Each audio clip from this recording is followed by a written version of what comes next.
Okay.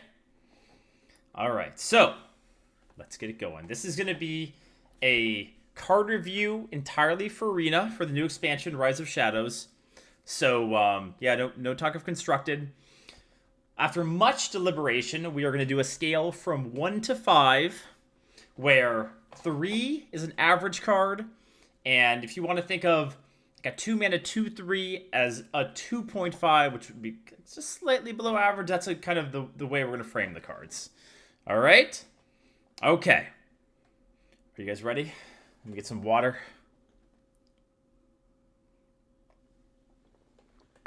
Okay. So starting with Druid. Crystal Power. This is a 1-mana card. Choose one. Deal 2 damage to a minion or restore 5 health. So it's cheap and it's also flexible. Restoring 5 health, like those restore health cards are generally pretty bad.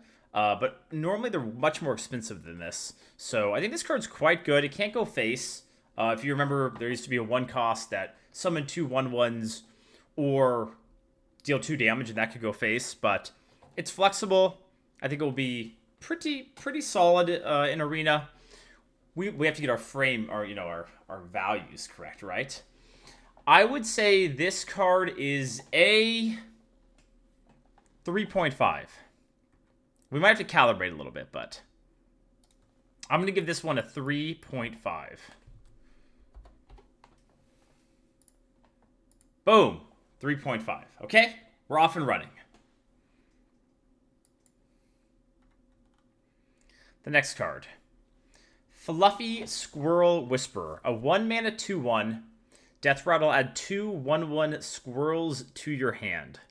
So 1-mana 2/1 is fine in Arena. And it gives you some filler, kind of like Firefly. This card isn't nearly as good as Firefly, but it's still a good card.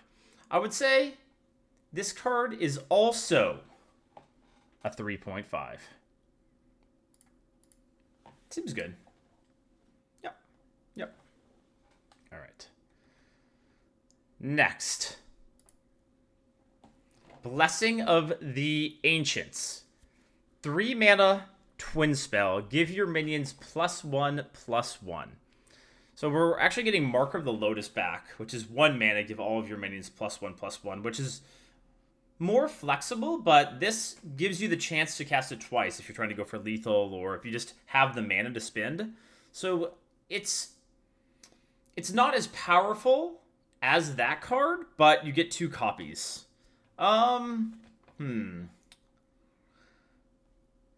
It's still pretty expensive, though. So let's say if you cast it twice, you're paying 6 mana to buff your board +1/+1. So if you're trying to go for lethal, it's much worse than Savage Roar. I'm going to go with a 3. 3. Boom. 3. Okay. Next. Dreamway Guardians. 2 mana, summon 2 1/2 Dryads with Lifesteal. So the first thing I thought of when I saw this card is sometimes you played Firefly on turn 2 for 2 1/2s, which is fine. This gives you Lifesteal, so a little bit of a bonus there, but obviously it's not as flexible as Firefly. Oftentimes the Lifesteal isn't all that relevant in Arena. Like, it can save you, and it's not never important, but it's not a big bonus. So I'm going to say this card is average. I'm going to give it a... I don't know what my average rating is. A 3. A 3.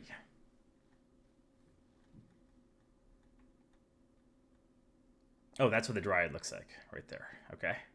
Right there. Right there.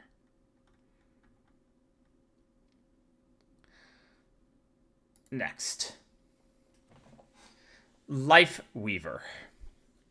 Oh, wait. Oh, yeah. Oh, yeah, you're right. That's how 2.5 is average. Okay. Modification. We're going back up.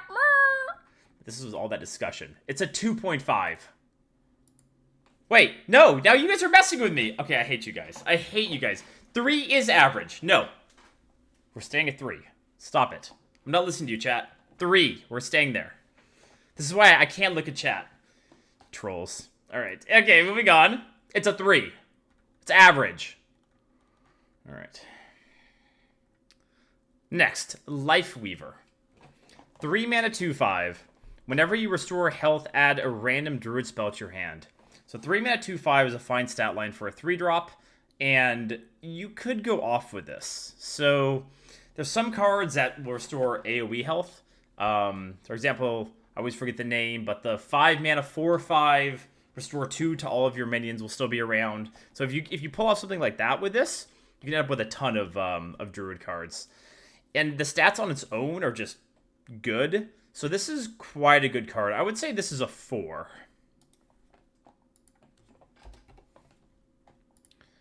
Because even if you have to just tempo it, it's fine, right? Okay. 4. The Forest's Aid. 8 mana twin spell. Summon 5 2/2 Treants. 5 2/2 Treants. So how good is that? I mean, it's enough of a board presence where I'm starting to think in terms of how the expansion is going to work. So we have Doppelback, which is a 5 mana for 3 2/2s. So you pay 3 more mana for 2 additional ones, and it's in a class that makes use of these kind of, of spread boards with Roar and some of these buffs that we've already seen. So I don't think it's a bad card. I'm gonna say, and it's like 2 turns of refill, right? I'm gonna go with this card's a 3.5. I think that's fair. Yeah, I think it's pretty good.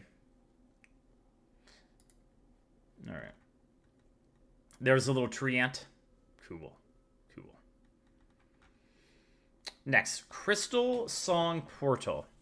2 mana. Discover a Druid minion. If your hand has no minions, keep all 3. So it's kind of like the Hunter Discover card that we had, right? Which wasn't that good in Arena. Because you can build a deck for this in Constructed. But wait, discover if your hand has no minions, keep all 3. So I guess this card would be really good for refill though in the late game, right? Yeah, it's a bit different because you run out of stuff and then you play it, and then with an empty hand, and then you just get a bunch of stuff, right? So it's not so much that you won't have spells, it's that you play it when you're out of stuff, right? And worst case is 2 mana to discover a Druid minion. And on average, a Druid minion would be better than just like a minion, if you take all neutrals into it and everything. Okay. So potential refill in the late game, and at worst, 2 mana for a Discover, a slightly boosted Discover. I'm still not super convinced. I think 3 is fair. I think 3 is fair. Because, if you look at the Priest card, the 2 mana Discover, it's never been that good, right? And yeah, this has a bunch of upside in the late game, but in a topic situation, but it's okay. All right, Crystal Stag, 5 mana, 4/4, Rush, Battlecry. If you've restored 5 health this game, summon a copy of this. So looking at the Druid cards, we have quite a few. We have that one I just mentioned that restores 5 health. I think there are a couple others, or neutrals. I don't think it's going to be that hard to restore 5 health. And it's not like you have to restore it in that turn. You just have to have restored 5 health total. And it could be restoring the health on a minion that's damaged, restoring health on your face. Obviously, a 5 mana 4/4 Rush isn't that good. Like that would be an understated Rush. But it's still not the worst. So I like this card. I think it's definitely above average. I'm trying to think if it's like a 3.5 or a 4. I think I'm going to go with a 4. Because I'm oftentimes not that upset to have like a Rush minion like this on 5, right? You can clean up like a little guy. It's not that bad.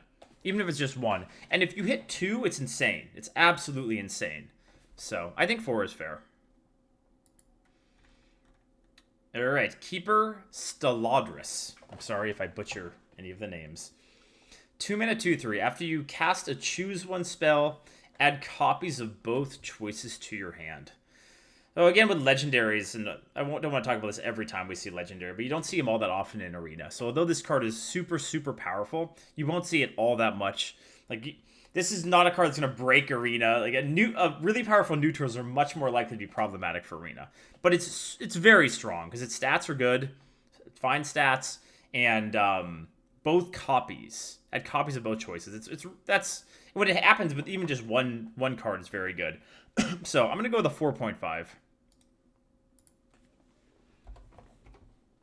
4.5. Boom. All right. Next, Lucent Bark. An 8 mana 4/8. Taunt. So if you didn't have Taunt, this card would be really bad. But with the Taunt, I think it's got some promise. Death Rattle, go dormant. Restore 5 health to awaken this minion. So it's an awaken effect, like the 4 mana 5/3. Again, I'm terrible with the names. But the 4 mana 5/3 cast 4 spells? 3 spells? You know what I'm talking about. That card. It comes back. And 5 health isn't that much. So, it's like, a 4/8 body on turn 8 can be relevant with a lot of boards. Because if you think of Primordial Drake after the AoE effect. But again, you do need to be able to combo it. But if you res it just once, it's insane, right? 2 4/8 taunts. Yeah. I'm going to say it's probably like a 3.5. It's between a 3.5 and a 4. Why can't I just have 3.75? But I'm going to go with a 3.5. Because the turn you play it as a 4/8, it's not that great. Okay.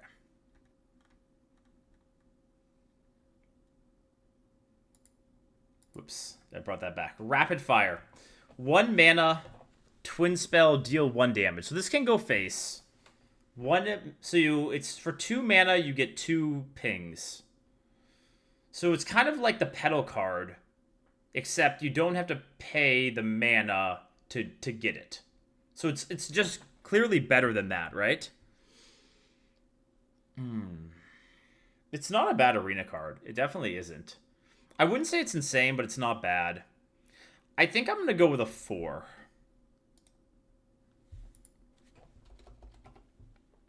Because obviously the fact that you get to split the damage. Because I'm just thinking about like Arcane Shot, 1 mana for 2 damage, right? And this isn't.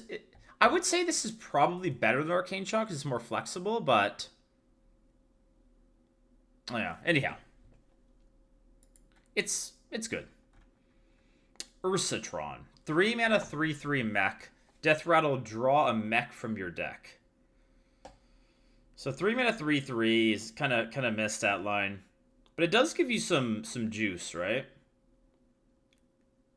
There should be enough mechs where you can reliably draw 1. I would say. I'm trying to think about how many mechs we're having coming in, but assuming you draw 1, it's pretty good, right?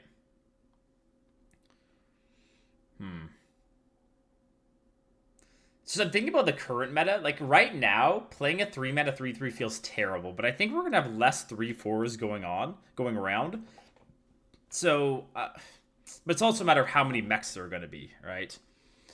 I think I'm gonna go with a 3 for this one. Because in maybe another class would be a little bit better, but in Hunter, I want to be playing like a 3/4 on 3. So. Yeah, I don't really want to play understated minion on 3. Okay. Or just like not an overstated minion. Mark Shot. 4 mana, deal 4 damage to a minion, discover a spell. This one's good. It doesn't go face. Bad card. No go face. No face. Bad card. It doesn't go face, but it can give you a spell that lets you go face, right? Yeah, it's good. It's quite good. It's not like Flanking Strike good. Because it's about what does Hunter want to do, right? I think I'm actually going to go with a 3 point. The more I think about it, I'm going to go with a 3.5. It's not how I really want to play Hunter. Like, I think you could say 4, but it's like it doesn't develop on the board. You need a lot of mana to do this and like get some development. I'm going to go with a 3.5. Shimmerfly. 1 mana, 1/1. Death Rattle, add a random Hunter spell to your hand. So we just actually looked at some of the cards that are coming back. And so this could give you a Call of the Wild. It could give you a crappy Hunter spell too. But it's definitely good. Like, you want 1-drops in Hunter, and 1-drops that give you some value are great. So I'm going to rate this card. I'm going to go with a 4. I'm going to go with a 4. Like, I think you could make the argument that it'd be a 4. It's between a 4 and a 4.5, but I think it's closer to a 4 than a 4.5. Okay.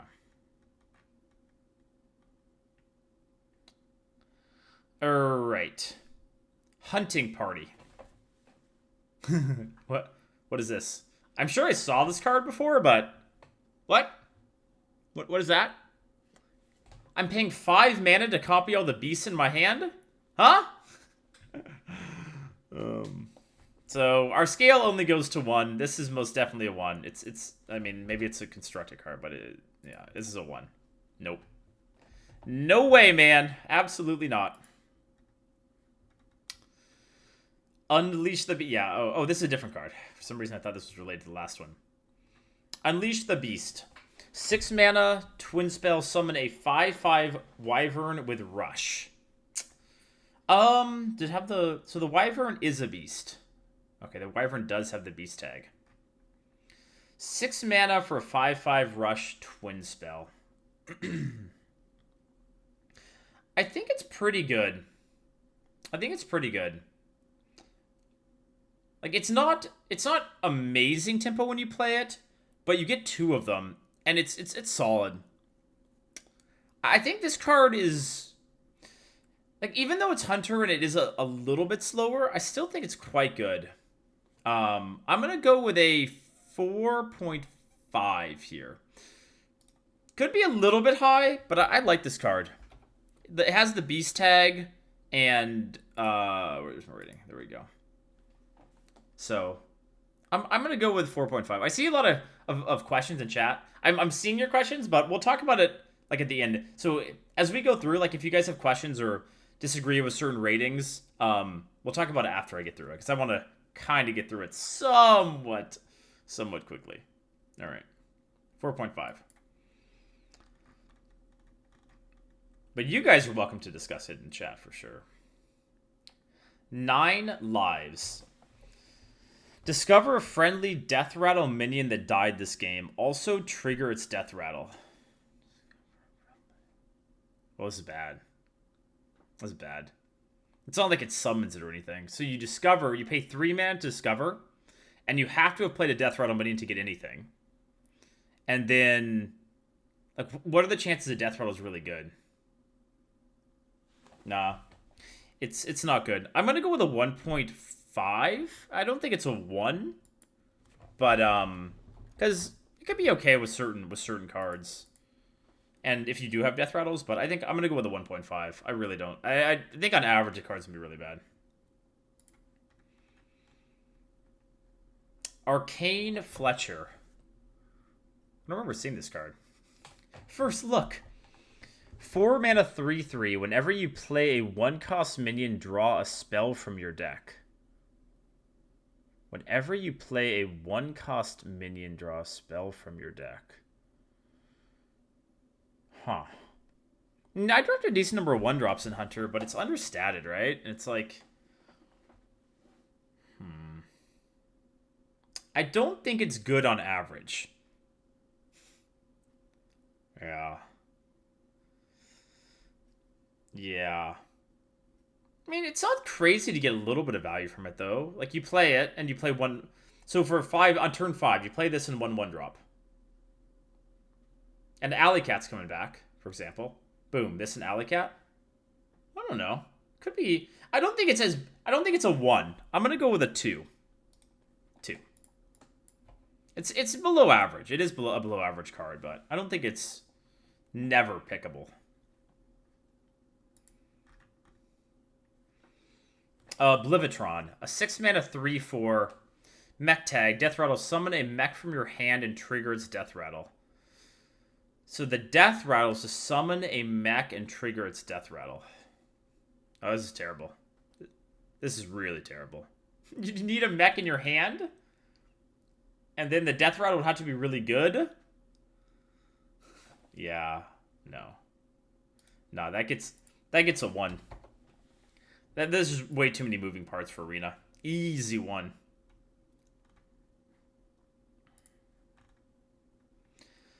Varessa Windrunner. 7-mana 5/6. Battlecry, equip Thoradal, the Star's Fury.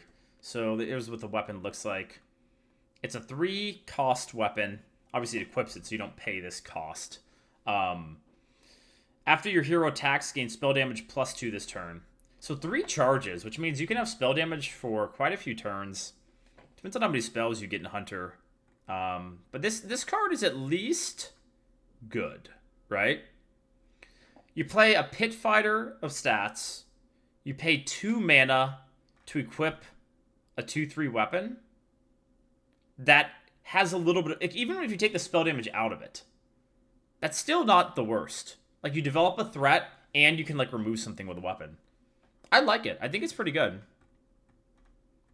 I'm trying to think how good I think it is.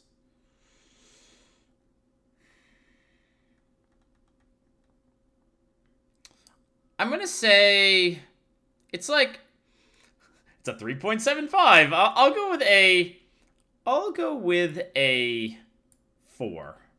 That might be a little bit high, but I'm going to go with a 4. I think a 5/6 is a relevant body, and that weapon is okay. So, I like it. Okay, we're into Mage. Let's get a sip of water so we don't lose our voice. Let's test our voice. Perfect. Okay, Ray of Frost. 1-mana twin spell. Oh, and I guess I should mention this too, because I don't think I did the first time we played Twin Spell. What Twin Spell means is that after you play this card, you get a copy of the spell into your hand. Obviously, it doesn't have Twin Spell on it, but you get another one of these that you can play on that turn or whenever you want. So that's the idea of Twin Spell. So Ray of Frost. Freeze a minion. If it's already frozen, deal 2 damage to it. So with the Twin Spell effect on this card, you could freeze a minion and then play the second part of it to deal 2 damage to it, right? Or you could use it as 2 separate freezes. So, this is good, right? So it's at worst deal 2 damage. I mean, it's just flexible, right? You could freeze 2 things and try to go face. You could use it for just a little bit of removal. And if something's already frozen with like a water elemental, then it's like 1 mana deal 2 example. It's good. It's good. I think a 3.5 is fair for this card. Boom, 3.5. Yeah. I mean, the thing about it is being so cheap, like there's some spell damage minions and stuff. I'm just thinking about like it could end up being a little bit higher than this, but on average I think 3.5 is fair. All right. Magic Dart Frog. They showed this one a lot in the stream today. 2 mana 1/3 with a beast tag. After you cast a spell, deal 1 damage to a random enemy minion. So it's like, was it Flame Waker? The 3 mana 2/4? But that one was better. It's not as good as Flame Waker. But 2 mana 1/3, deal 1 damage to a random enemy. I feel like that's not enough. I think in Arena, that's not going to be enough. 1 damage to a random enemy minion. Yes, sure, you can like play with the Twin Spell and get 2 pings, but you're playing a 2 mana 1/3. So tempoing this out really feels bad, man. And yeah, it also doesn't go face. Yeah, it's not good. I wouldn't say it's not unplayable, but it's like 1.5. So you don't want to have to play it. 1.5. Okay.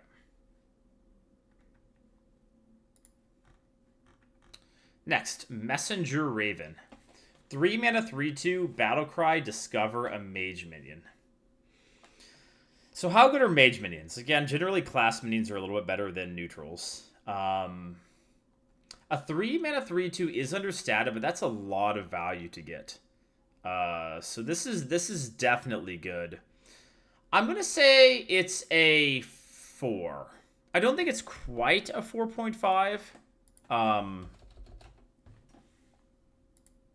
Because you know, if you're forced to play this as a 3-drop, which isn't really what you want to do, it's not very good, but it's definitely good. Like on average, it's good. Okay. Magic trick. Discover a spell that costs 3 or less. So we have to think about this for Mage. So what are going to be the big ones from this? You're going to hit like the Frost spell that we just saw. Volcanic Potion. Volcanic Potion's a really big one. I mean, Arcane Explosion's going to be around, but that's not really probably what you're looking for. Volcanic Potion's nutty, though. Yeah, you get Secrets. Secrets are probably not a great hit for it, right? Like, and there's a lot of Secrets, so Secrets are probably going to drop the value of it a bit. Yeah, and it doesn't have like really big upside, right? I guess you get Arcane Intellect for card draw. That would be kind of good for value, but there is the new other Mage twin spell, right? The 3-cost one that's insane, right? Check out his finger. Oh, detached. I can do that magic trick too. I'll show you guys someday. Okay, so what do I rate this card? I'm gonna say it's a 3. And I think some people are gonna say, "What the hell? That's way too high." I don't think so, because you still like, how bad is it if you discover a secret? It's not the end of the world, right? And it's unlikely you'll whiff on 3 cheap spells where they'll all be bad. So I think 3 is fair. I see a lot of what the heck's in chat. Just wait till they do this into Volcanic Potion, all of you way too high people. Just wait. Then you won't be like, way too high. All right. Okay. Conjurer's Calling. Twin spell. Oh, so here's the one. Here's the one. Or they do it into this, huh? Yeah, who's going to be laughing? Huh? Twin spell. This one is not okay. This card is not okay. For Arena, at least. Twin spell. Destroy a minion. Summon 2 copies of the same cost to replace it. So I was just looking back at it. Big Time Racketeer is coming back. So the 1/1, the 6-drop that is a 1/1 and summons a 6/6. So you could play that, then play 1/2 of this spell essentially, and get another 6-drop. And then if you have enough mana, you can like use it again on one of the 6-drop just to get another card. Or if you lower a little bit, like this is the kind of card that, yeah, it's just it's very problematic for Arena. It's not always good. Like, it requires a little bit of setup, but it's very, very good. I'm going to go with a 4.5 for this. I don't think it's quite 5, but it's on the high side of 4.5. You know, I just love the incremental things. It's between a 4.5 and a 5. But, yeah, it's very dumb. And it's going to be upsetting. But that's okay. Maybe it'll be a fun kind of upsetting. Okay. And again, so just so you guys know, alerts are off right now. I will thank all the subs and everything after, okay? I'll get you guys after. And if any mods want to let people know when they resub, just so that they don't like, this guy ignored me. Okay. I don't ignore you guys. I love you guys.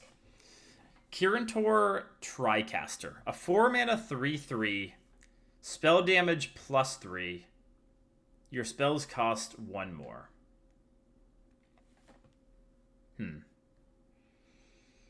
So this plus Arcane Explosion for 7 mana for a Flame Strike. Like, it's one of those cards where it's not going to be consistently good. And sometimes the cost reduction could be a little bit awkward, but only costing 1 more in Arena isn't that punishing, I would say. Like, you'll still be able to play cheap spells with it, right? Like, you can still do this and the Chain Frost spells. Well, you play one of them first, then play this, and then deal 4 damage to something for 5-7 mana. But yeah, when you develop it, I think it's okay. It's above. I would say it's slightly above average. I'm gonna go with a 3.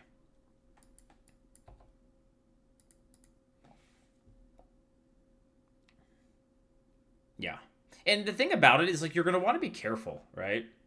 When they have this on the board, like, you're gonna want to remove it because you don't want to get hit by a giant Flame Strike.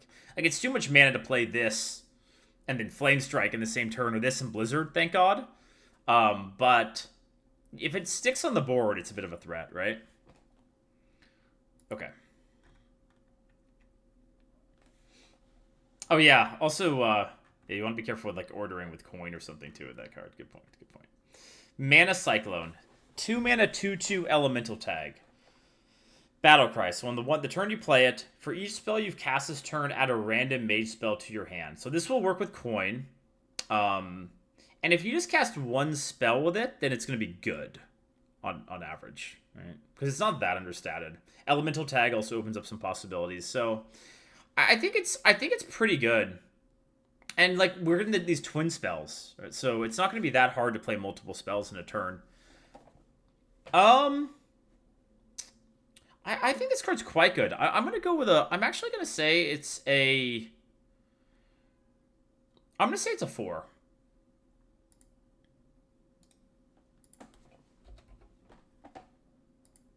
Because I don't think it's going to be that hard to do this with 1 spell, and then it's already really good. So, I think 4 is fair.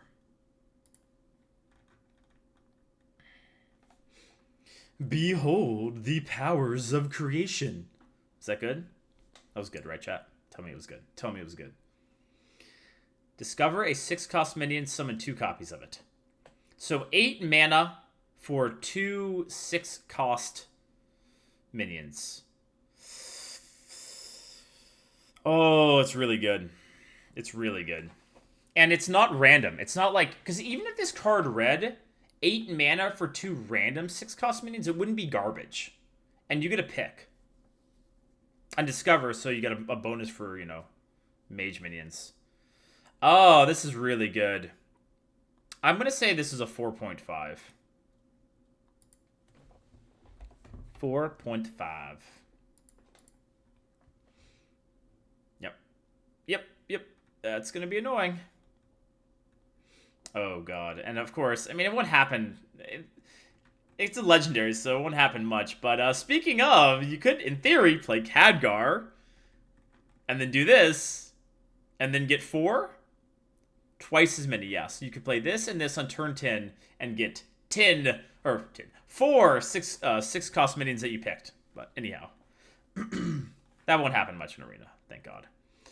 But Khadgar, so your cards, it's a 2 mana 2/2. Your cards that summon minions summon twice as many. So how many cards that summon minions are around? They're bringing back Faceless Summoner, right? Like, that's not going to be banned anymore. So that's a 5/5 plus 2 3/3s. Or Big Time Racketeer would be really good with it, right? Just thinking about how many summon cards there are, right? Yeah, you get the Conjure, the twin spell we talked about earlier too, the 3-cost one. Yeah. Yeah, spell. Yeah, with secrets too.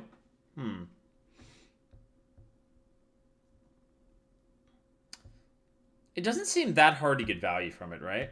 It's not good if you have to just play it on 2, but that's not really what the card is for. I think it's fair to say this is like...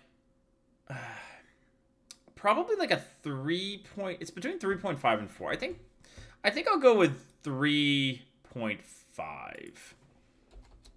Because Well, I don't know. There's a lot of twin spells. You know what? I'm going to go with 4. F it. I'm going to go with 4. I'm going to dream big that the twin spells will be common, and this thing is insane if you hit it with those. So I'm going to go with 4. Foe. I don't know why I did it like that, but okay. Calicgos. The first spell, it's a 10 mana 4/12 dragon tag. Your first spell each turn costs 0. Battlecry, discover a spell. So the first time you play it, you get to discover a spell, and then obviously you could use that spell on that turn, right? Or you could play this, discover a spell, play a different spell in your deck. 4/12 stat line is, pretty hard to remove too. It's a little bit slow because you have to wait till turn 10, but it's still really good. Really good. I'm going to go with a 4.5. Because the thing is with this card, like whoops, that's a 4, but 4.5. You need a lot of powerful mage spells for it to be nutty each turn, right? And by the time you play it, it's like the reduction in the spell cost, unless you do have like 3 flame strikes or something, is going to be all that relevant. So another card we have to be careful with coin. But 4. I mean, it's still really good, right? Like the turn you play it is insane. Okay. Never surrender. Secret. When your opponent casts a spell, give your minions +2 health. So win.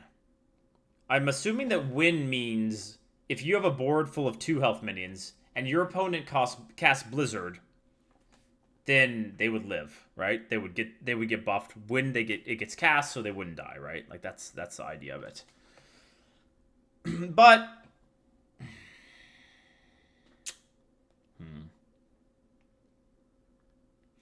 yeah, in Arena, it's like it really doesn't have much of a place in the early game.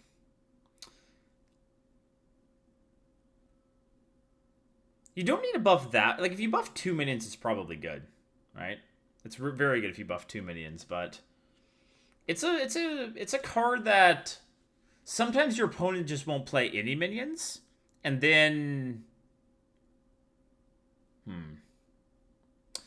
So will this trigger on empty board? That's a good question. Will it trigger on empty board? I would guess, right?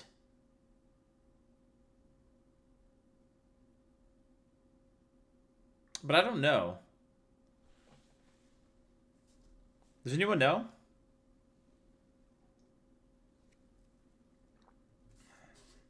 Okay. Well, we'll have to figure. Or we'll have to kind of figure it out later. But anyhow, I don't think it's that like I think this card is not good, but it can be very annoying for certain classes. So I'm gonna go with like I don't know. Man, this is a really hard card to evaluate. 2? Like I think it's a below an average card. So Impetus Spirit doesn't trigger if you have no minions, so it's literally the same text. So then it probably wouldn't. Okay. I think it's like a 2. 2, I'm gonna put it as a 2 to be safe because I'm unsure about it. Like, it could be worse than that, but sometimes it can be good, so I'm just gonna go with a 2.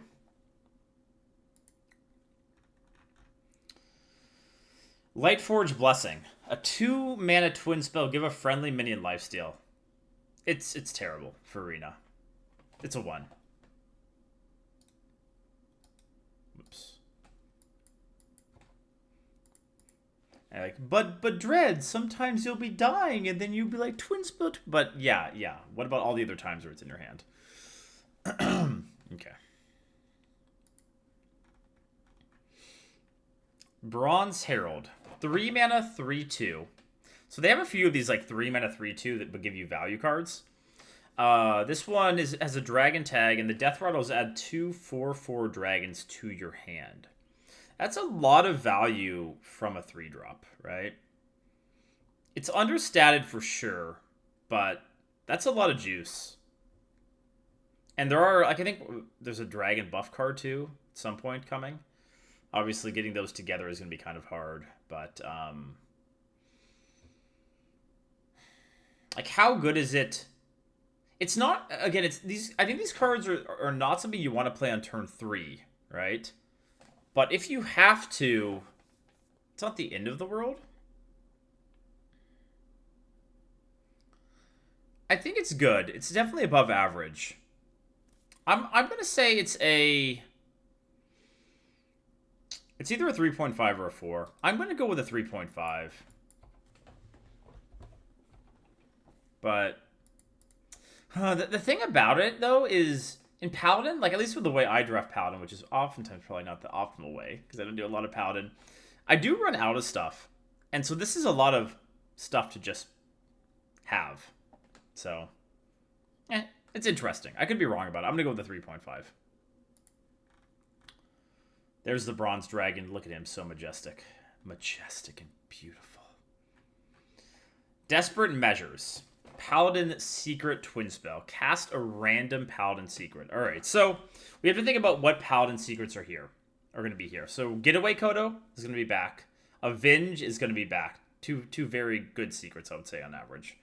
Well, Getaway Kodo is good value, but anyhow, you still obviously have all the classic ones. You have that new one that they added, the 2 health, Redemption. I think this card also, because we'll see it later, you have that 2/3 where if you have a secret, you get a spider tank or 3/4 on 2, and you're unlikely to be able to trigger it, right? On like the opponent's going to be unlikely to trigger it before you get that effect off. I think it's a good card. I think it's good because oftentimes the problem with Paladin Secrets is like you're paying a whole card for like kind of a meh effect, but this gives you 2, and it's flexible to play, and oftentimes Paladin Secrets can make the early game kind of awkward. So I think it's good. I'm gonna say this is a 3.5. It's between a 3 and 3.5. I think it's gonna be good. And plus, if you don't know what you're casting, how is your opponent going to play around it, right? You're not going to be able to make any... Could be anything. Anything. It's a secret. All right. Mysterious Blade. So, yeah, this card's good. Very good. It reminds me a lot of Argent Lance, for anyone that was around in the Trial of the Grand Crusader days. So that was a 2/2. If you won the joust, it's different effect back in the day. It would become a 2/3 weapon. But I would say that having the weapon have the upside of getting +1 attack is actually better than having 1 more charge in the early game in most cases. And sometimes a 2-mana 2/2 weapon is good enough. Like oftentimes it will be. Even if you don't have secret synergy, it's not bad. So I like the card a lot. Early Paladin weapons tend to be pretty good. So I'm gonna go with a 4 for this one. Because if it procs, like it's Fiery War Axe, and what's a Fiery War Axe? Like a 4.5 to 5, right? Like super insane. And its downside isn't that bad. All right. Call to Adventure. 3 mana. Draw the lowest cost minion from your deck and give it +2/+2. This is a card where when I first saw it, I had to think about it a bit. And after thinking about it a bit, I think it's bad.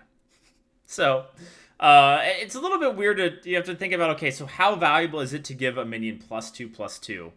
Like, you're paying 3 mana, and in Arena, like, your lowest cost would be like a 1-drop or something, right? In Paladin, you'd probably have some 1-drops, or a 2-drop, right? So, you pay 3 mana to get a 2/1, let's say, and give it +2/2. And now you have a 4/3.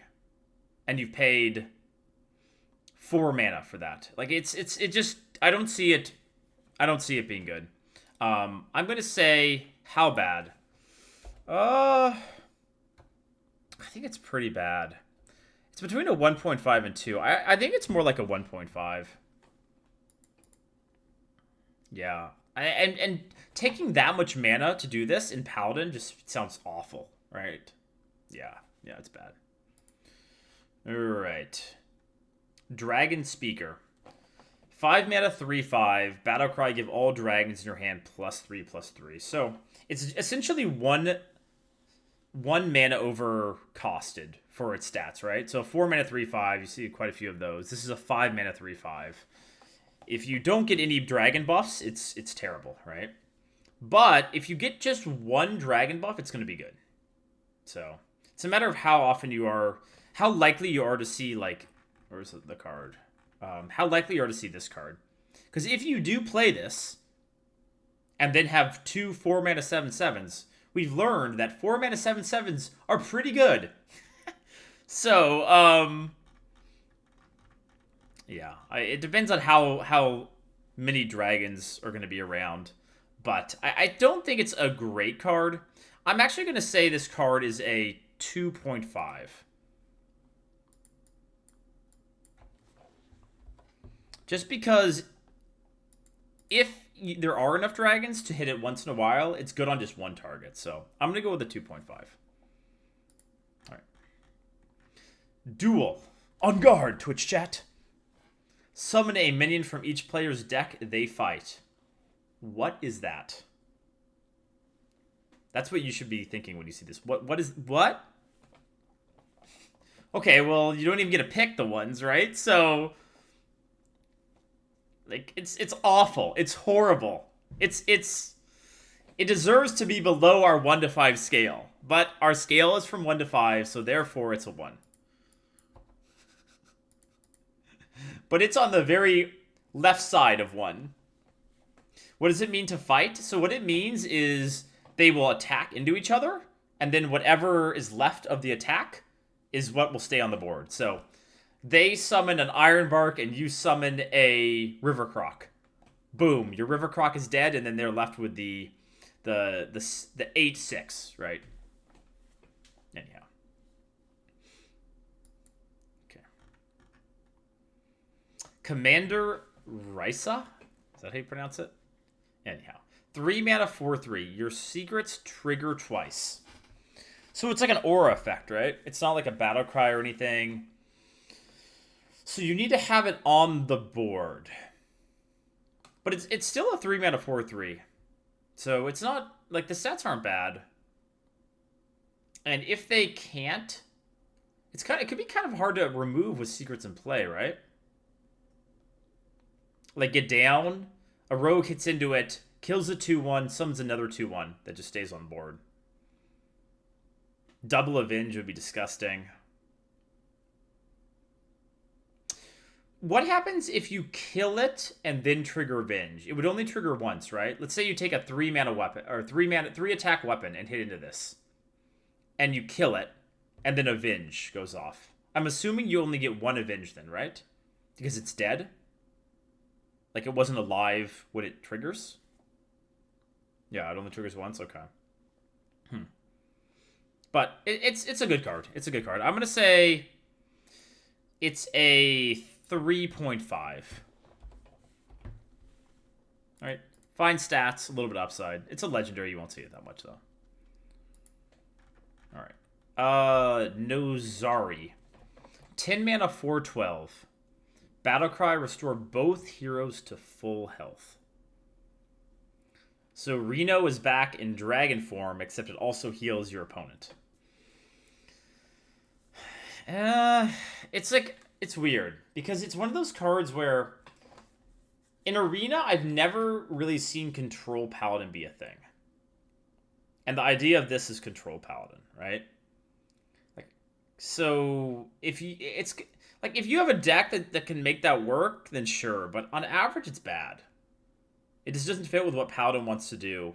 And it helps your opponent too. So I'm going to say this is like a... I think it's really bad. Like, I think it's like 1.5 bad. Yeah. And like a 10 mana 4/12, that stat line isn't very good either, right? So, yeah, I don't like it. No thank you. Evil Conscriptor. 2 mana 2/2 Snarl into priest cards. We should make it a habit of having water each time we start a new section. Priest card. 2 mana 2/2. Death Rattle, add a lackey to your hand. So what we should do here, you're going to come on a trip with me, chat. Are you guys ready? Jump on your magic carpet, and we're flying down to the bottom. We need to remember our spot. We're at Evil Conscriptor, because I don't think the lackeys are below here. No, okay. Ready? Whee! All right. Might be a little bit small to see here, but I'll read out what each lackey does.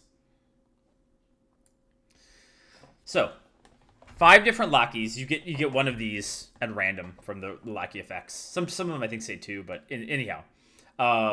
Ethereal lackey. 1 mana, 1/1, Battlecry, discover a spell. Faceless lackey. 1 mana, 1/1, Battlecry, summon a random 2-cost minion. Goblin lackey. Battlecry, give a friendly minion +1 attack and rush.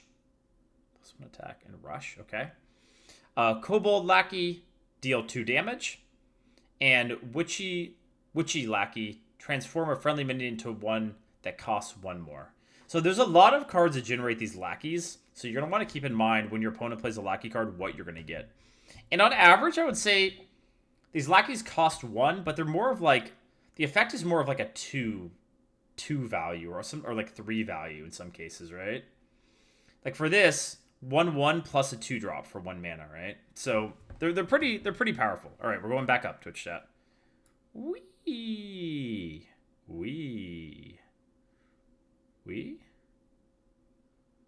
Spoiler. Wait. Okay, we're back.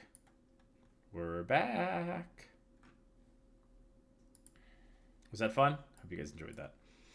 So this is good. Like 2 mana, 2/2. The lackeys are, all of them are good in certain. Like some of them are better than others, but they're all pretty good cards. So I would say this is like a 4.5. I really like the lackey cards. I might be rating this a little bit high just because I like the effect a lot. It's the first lackey one, but I don't know. I think it's really good. So I'm going to go with a 4.5. Okay. Hinch Clan Shadequill.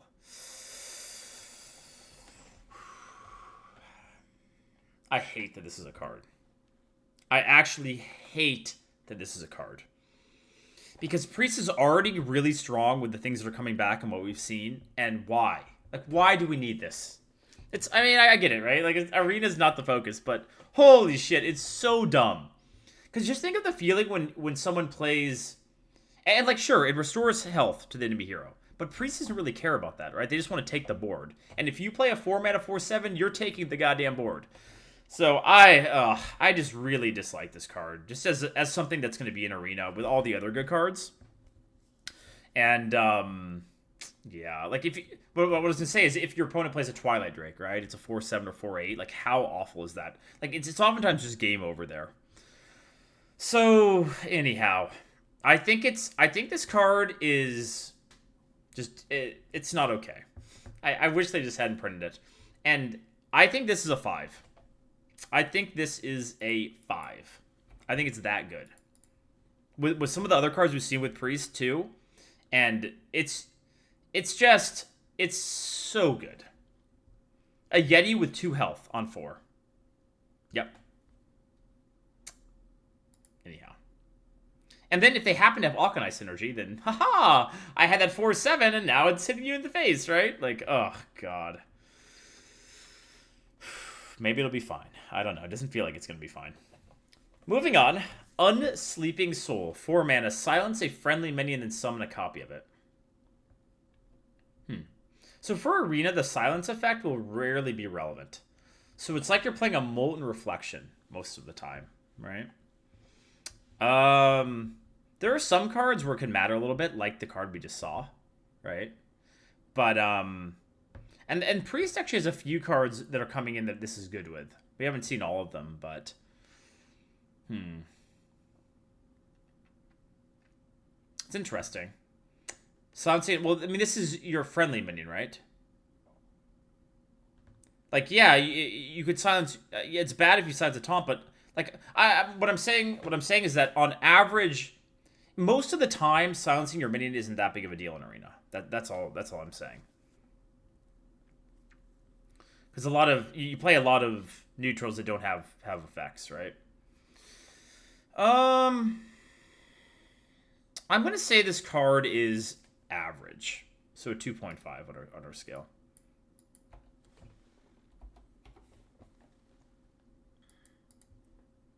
It could be a 3. Because there are a lot of priest minions who are good with it. I'm going to stick with 2.5. Close enough. Moving on. Forbidden Words. 0 mana. Spend all your mana, destroy a minion with that much attack or less. So I've seen some people saying that this card was that good. This card's really good. Like, really good for Arena. Like, it gives priests a way to kill a 4-attack minion. It's flexible. Like, if you want to kill a 1 or 2, it's like as cheap as Shadow Repain, sometimes cheaper. It can be used to kill... like, what's the highest attack you're going to get? Most, like, 8, right? And then, sure, you're paying your whole turn to kill an 8-attack minion, but that's not so bad. And flexible cards are just really good in Arena and in Priest. So I think it's really, really, really good. I'm going to say a 4.5.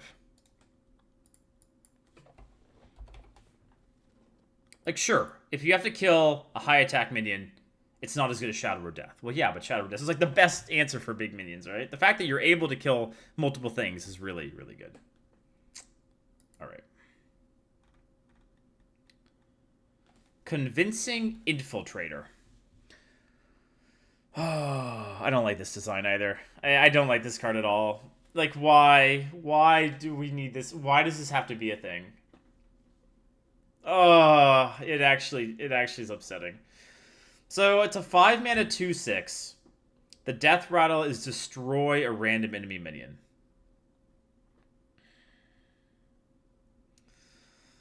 Oh god. I mean, it's a little understated.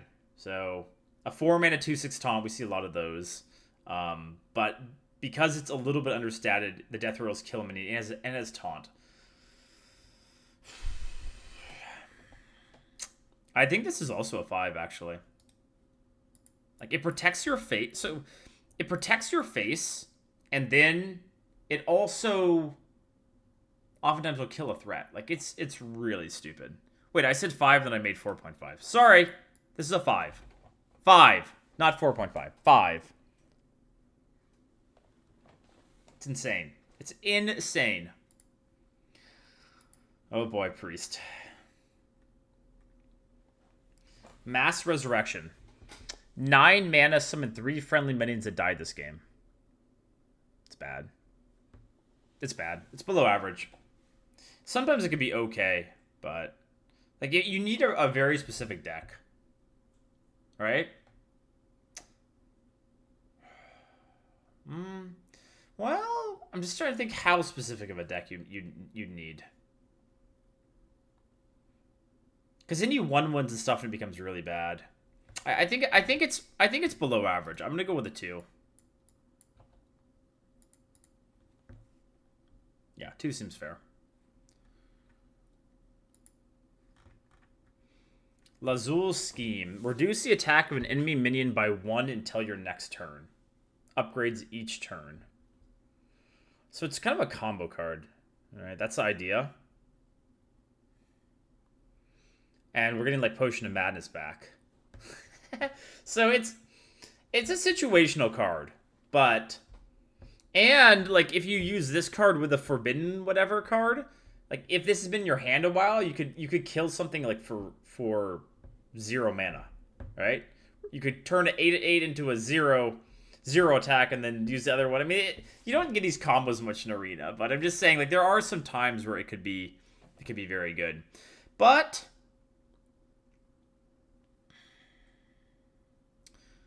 how good is Curse of Weakness? Like, it's a different class, but Curse of Weakness isn't that good. And that's an AoE effect, right? So I don't think it's that great. Like, it feels like a card that you need a bit too much of a combo for it to be good. It depends on how often you get like Potion of Madness and stuff.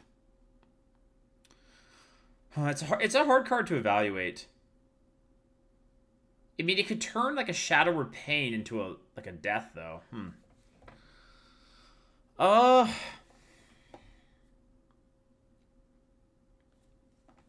Yeah, the fact that it's 0 mana is definitely makes it stronger. But I would not. I don't think this card is great.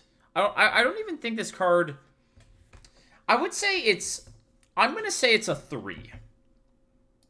I'm gonna say it's a 3 because I think there is big upside with it. But I think oftentimes the card is going to be kind of mediocre. So I'm going to give it that rating because I see potential, but on average, I don't think it's going to be very good. Because I always get this mindset when I rate the cards, and you see all of them together in a row, and then you're like, oh, wow, all these cool combos. But then when you actually get to playing Arena, it's like you're playing with a lot of neutrals, and they don't, pulling off these combos, it doesn't happen all that often. So, yeah. All right. Shadowy Figure. 2 mana, 2/2. Battlecry. Transform into a 2/2 copy of a friendly Death Rattle minion. So most of the time it's a 2/2. All right. There's a Lackey card, and like sometimes you'll spike a Death Rattle minion. But even if it copies it, it's not that great, right? Like you'd rather just have the card itself. Like you just have the minion itself. I think it's below average. I'm gonna go with a 2. Because even if you do hit a Death Rattle, it's unlikely to be, well, I guess you have like the kill a minion, right? That stupid 2/6 taunt. Sure. Yeah, but I mean, again, like those combos don't happen all that often, right? I think 2 is fair. I don't think it's that good. Madame Lazou. 3 mana, 3/2. Battlecry. Discover a copy of a card in your opponent's hand. So I really like this card. Again, Legendary won't see it all that often, but I really like the card. In Arena, it's pretty insane because you get to see 3 cards in your opponent's hand. So it gives info, which is, invaluable. And you also get one of the cards. So it's very, very, very good in Arena. I'm going to say it's either a 4 I think it's a 4.5. Like, it's close. You could make the argument this is a 5, but I mean, let's see. If you play in the late game, it's like,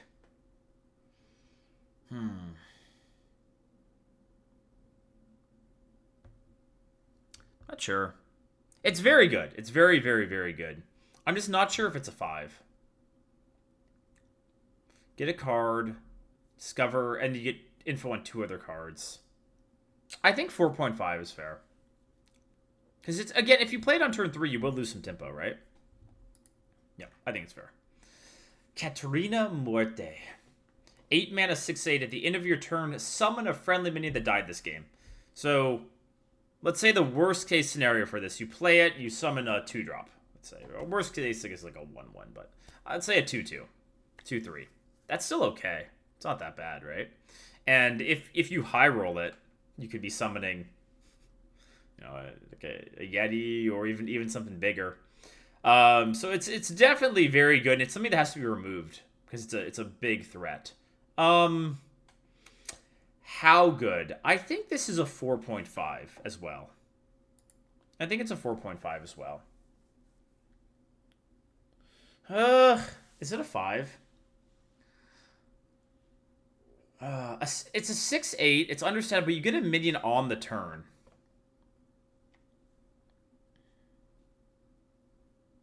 Would I rather have this or a KT? Probably KT. Because it's similar things, except KT can go off more. And you won't have as many. You're less likely to have just like a bunch of 2-drops or something coming back. I don't know. I think 4.5 is fair. I'm going to stick with 4.5. Daring Escape. 1 mana, return all friendly minions to your hand. Wait, what? This isn't a secret, right? It's just... Wait.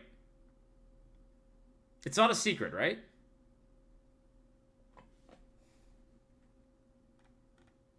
We're on the rogue cards? Okay, what the hell is this? 1 mana vanish on only your own board? Like, what the hell is that? Um,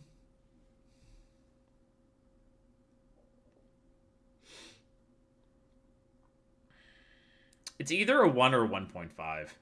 I'll say it's a 1.5 because there are some times where it could give you value if you have, Battlecry minions and lackey ones and stuff. So I don't think it's a 1 because you can kind of sometimes make it work, but it's not good. It's definitely not good. All right. Evil Miscreant. 3 mana 1/5 combo, add 2 random lackeys to your hand. So did anyone else chuck a little bit on the reveal stream today when I think it was Ixar was like, yeah, so when testing, the 3 mana 1/5 eats a lot of stuff. I was like, what? What exactly does a 3 mana, what exactly does a 1/5 eat? I don't know what these minions are that this thing's eating, but maybe other lackeys or something? Yeah, in my experience, a 3 mana 1/5 just dies. But, okay. Lackeys are good. It's not that hard to combo because it's 3 mana. It's fairly cheap. The lackeys are really good, so I still like the card a lot. But it's obviously not for the body. It's not about his body. It's about what his extra abilities. How good? I'm gonna say this is a 4. Because it is like a 1/5 is pretty useless in Arena. Like if it has taunt, it can be kind of useful, but I like the lackeys a lot, so I'm gonna go with a 4. Hinch Clan Burglar. 4 mana 4/3. Battlecry. Discover a spell from another class. So this is very much a Clown Fiesta card because it's not discover a spell from the class you're playing. It's discover a spell from just not rogue. Everything but rogue. So, good luck trying to find something specific or anything like that, right? And good luck trying to play around it at all. You just don't know. It's good. It's good. Because spells are pretty good, and 4 mana 4/3 to get a draw card or get an effect is pretty good, so. How good? The variance on it makes me think it's not going to be... It's not a 5. I think it's probably like a 4.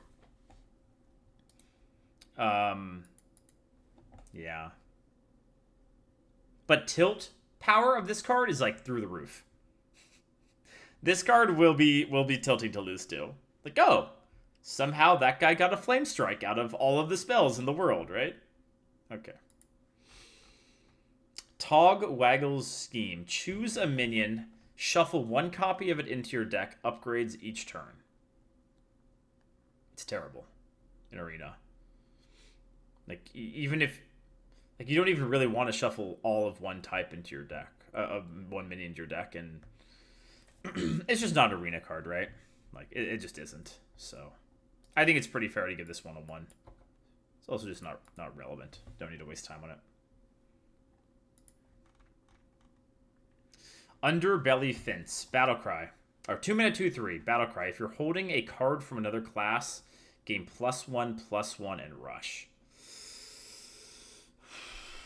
Oh boy. I don't know how I feel about these kind of cards. Like, we have the Paladin one, which I don't... We talked... Did we... Wait. Oh, no, it's not a Paladin one. It's just a neutral, right? If you control a secret, gain +1/+1. And this is a similar thing. So you're getting Spider Tank stats on turn 2, and this one also has Rush. Oh, man, that's pretty stupid.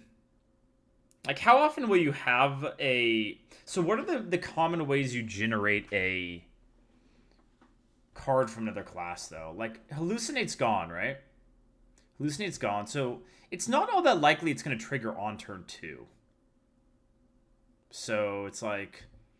In the later parts of the game, a 3/4 rush could still be useful, but it's not going to be that good, right? Like, it's not going to be...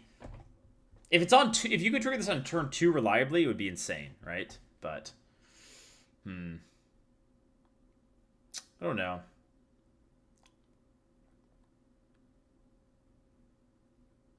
It's still good. I mean, 2 mana 2/3 can't be... It's not going to be bad, but... I'm going to say it's like a 3.5. Just because I don't think... Because I don't think it's going to... Maybe it's a 4. It might still be a 4. Okay, I revive. I'm going to go with a 4. Because still having a 3-4 rush for 2 is good, right? So I think 4 is fair. But that's good. We probably won't be having this hitting on turn 2 a lot, because that would be awful. Vendetta. 4 mana, deal 4 damage to a minion. Cost 0 if you're holding a card from another class. So this one is much more likely to trigger, right? There's a good chance, but by turn 4, you could have, maybe not a good chance, but a decent chance. And tempo swings are pretty insane in Arena.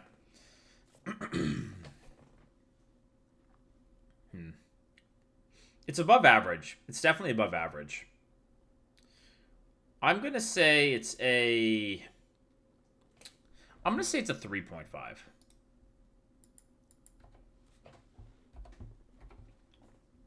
But it's one of those cards where I have to think more about how likely you're going to get cards from the class, because we have the Try Discover, right? Coming back. So like the 5/3 Grime Street. Well, not Grime Street. This is for Rogue, but you will have the 5/3 that discovers. Anyhow, I think 3.5 is fair. Obviously, if it's free, it's insane, right? 4 damage for free is insane. Yeah, Lotus, whatever. Lotus Agents. There we go. That's the name. Waggle pick. Okay. 4 mana, 4/2. Death Rattle. Return a random friendly minion to your hand. It costs 2 less.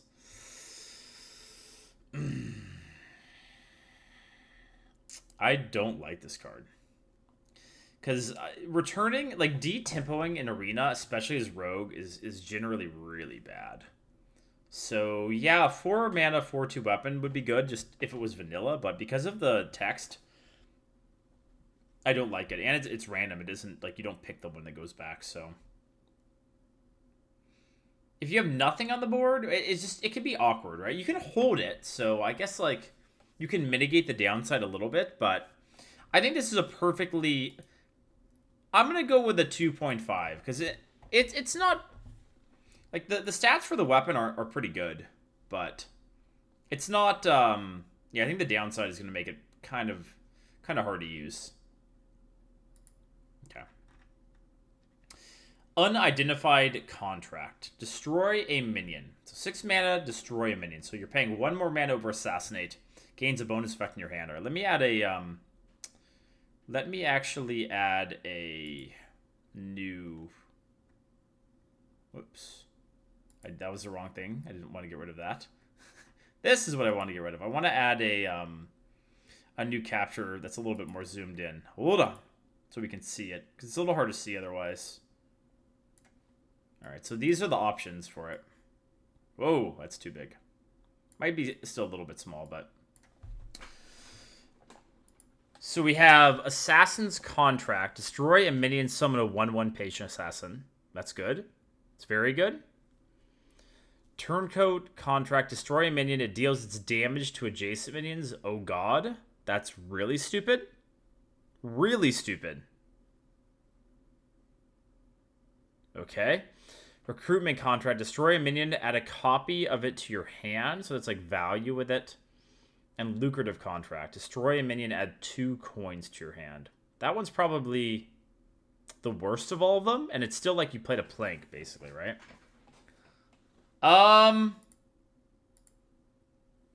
This card seems very good. Like, really, really good, right?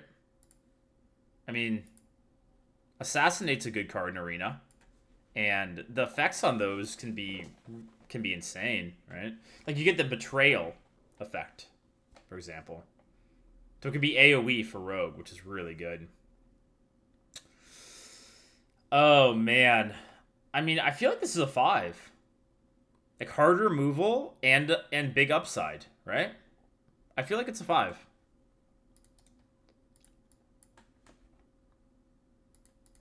Because, yeah, you have to wait 1 turn over Assassinate, but it's way better.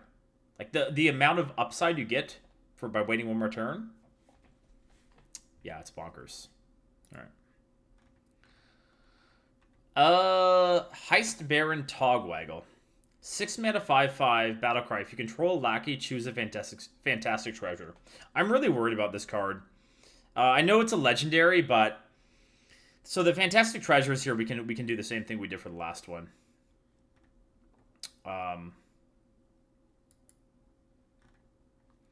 Fantastic treasures. If you remember to Marin, like Marin was hard to pull off, but this seems much easier to pull off, and these cards are actually broken. Yeah, I know it's hard. It's hard to see if it's super small. So you just need a lackey in play, and then you get these effects. Golden Kobold, 3 mana, 6/6 taunt battlecry. Replace your hand with legendary minions. Tolan's Goblet, draw a card, fill your hand with copies of it, so insane value. Wondrous Wand, draw 3 cards, reduce their cost to 0, insane tempo. Or discover a legendary minion, summon 2 copies of it. Also, just super insane.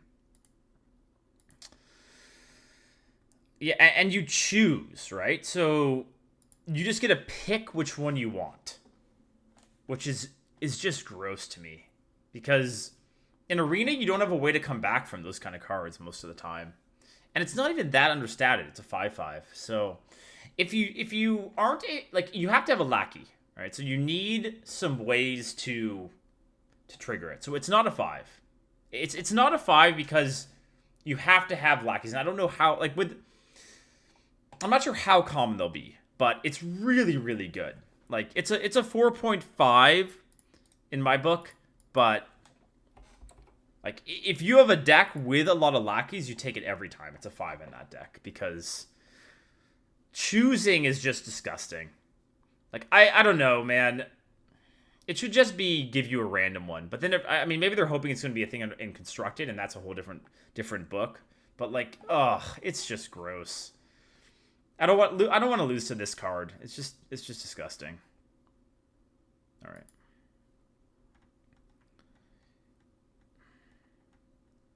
Okay, Tack Noswhisker. 7 mana, 6/6. Whenever you shuffle a card into your deck, add a copy to your hand. So how many shuffle effects are we getting? Not really that many, right? Okay, it's a constructed card. So you do this, and then what, like prep espionage or something, right? So I don't think there's gonna be many ways for this to be good. So I'm gonna go with a 1.5. I think 1.5 is fair. Yep. All right, moving on. Mutate. So we're into Shaman cards now. We've made it. We've made it to Shaman. Oh yeah, espionage is gone. You guys are right. Yeah. You guys are right from Arena. Mutate. 0 mana. Transform a friendly minion into a random one that costs 1 more. So it's unstable evolution, but you can only cast it once, and it's free. So it's unstable evolution is one of the craziest cards ever printed. So it's not fair to compare it to that, but it's obviously way worse than unstable evolution. Just thinking, so again, there's some cards, any of the, you guys know what's good with evolve cards that summon other cards, or you get a damage minion. It can still make for a good swing, but it's like, yeah, we're getting that 4 or 5 back that evolves into a minion, and that's in 1 card. So I don't know. I don't think it's that strong, because you only get 1 shot at it, and it's above average, I would say, because 0 mana to upgrade a minion is probably worth it a lot of the time, but only slightly above average. I'm gonna say this is it's a 3 to 3.5. But I'm gonna go with a 3. I don't know. I feel like it's not enough in 1 card. But it could be wrong. It could be wrong. Depends on, like, if you have a lot of value in your deck, then sure, take it, right? Like, it's still gonna be very good tempo on the turn you play it, but Okay.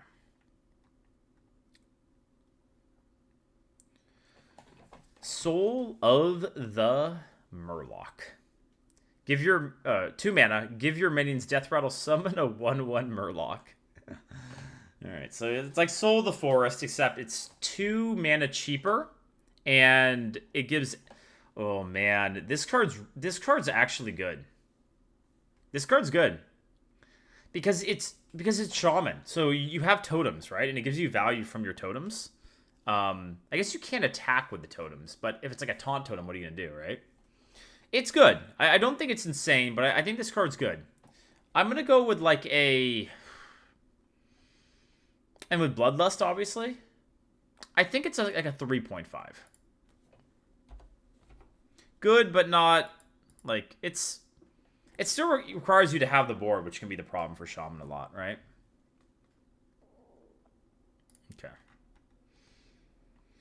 Walking Fountain. So this card does not require you to have the board. It's really good. Really, really powerful. So this is an 8 mana 4/8 with Elemental tag with Lifesteal, Rush, and Wind Fury. So if you're dying, you get 2 swings in with it oftentimes to kill 2 things or even hit into something, damage something. So it's going to heal you for 8 there. And it's a threat that's left on the board, right? Like Sonic Boom, the 6 mana 6/8, no, not 6, 7 mana 6/8 Divine Shield. You know, like, not Divine Shield. 7 mana 6/8 Elemental with Wind Fury, correct? I think so. Anyhow, this is like a way better version of it. Oh, 4/8, 4/8. Okay, you guys are right. 7 mana 4/8. Okay. Yeah, I know. So this is a way better version. I think this is a 5. It feels like a 5. It smells like a 5. I think this is a 5. Rush minions are really good in Arena. And, yeah. Insane. Okay. Sludge Slurper. 1 mana 2/1 Murloc. Battlecry, add a lackey to your hand, Overlord 1. It's great. It's really good. Because, it gives you a turn 2 play, right? Like, not all of the lackeys will be good on turn 2, but yeah, you overload for 1, but instead of toteming, now you're going to play a lackey on 2.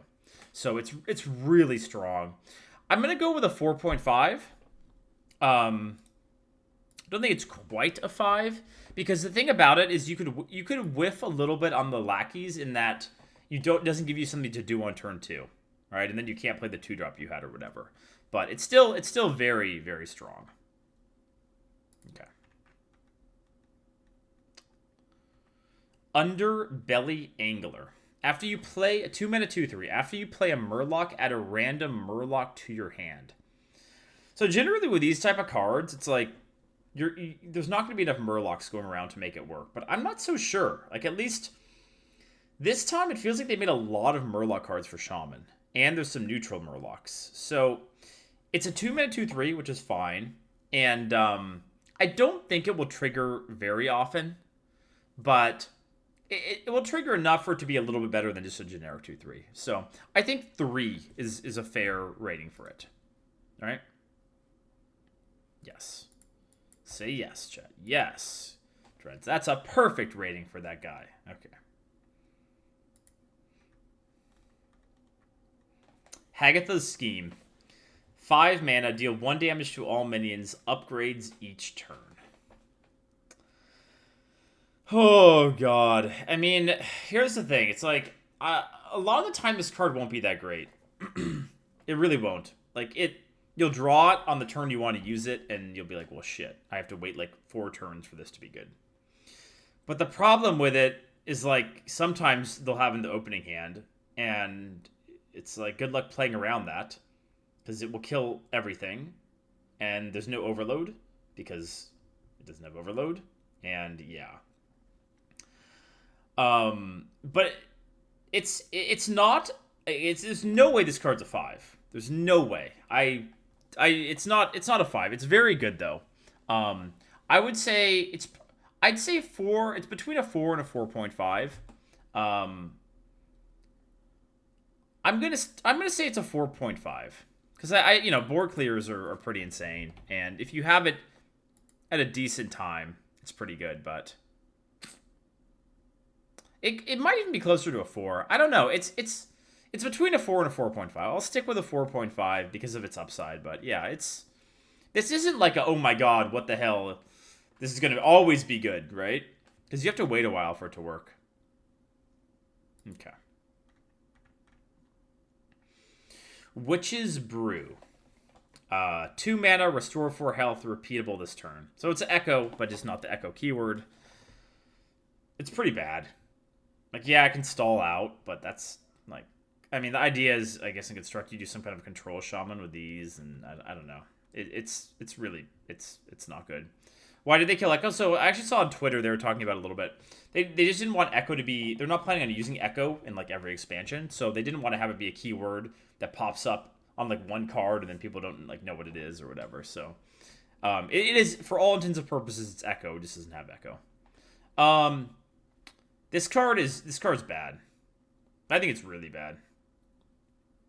I'm going to go with a 1.5. I mean, look, healing a little bit is nice, right? Sometimes, but like there's no way you're going to want to heal like this much health, right? And if you're using it 4 times or something, that's your whole turn, and so then you just lose the next turn. So I think this card's really bad in Arena.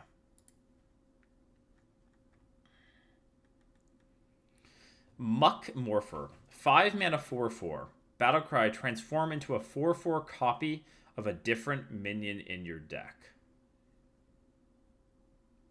It's bad. It's bad. Like, because most of the time you're playing a 5 mana 4/4, right? Unless you high roll it. It's bad. And I don't think there will be enough high rolls to make it worth it. I don't think this card's good. I'm going to go with a 2.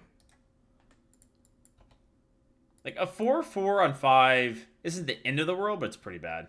It's between a 2 and a 1.5. I'll leave it at 2. Alright. Scargill. 4 mana 4/4, your Murlocs cost 1. I have to imagine this card's insane and constructed. Like, it's just an effect. Your Murlocs cost 1. But in Arena, it's like, how many Murlocs are you going to get, right? A 4 mana 4/4 isn't the end of the world. It's a little bit threatening. So I think this one is a 3. I kind of want to play Murloc Shaman, though, in Constructed. Ha ha! Kind of do. Okay. Swamp Queen Hagatha. 7 mana 5/5 Battlecry. Add a 5/5 horror to your hand. Teach it 2 shaman spells. So what is the horror? Oh, it tells you it's a 5/5 dreads. Duh. What are the stats on that horror? It says right there. Okay, a 5/5 horror to your hand. Teach it 2 shaman spells. So if I remember correctly, one of the spells you choose a target. One of the spells is targeted and one of them isn't, right? Or can you get, like, 2 untargeted spells? That's what I vaguely remember.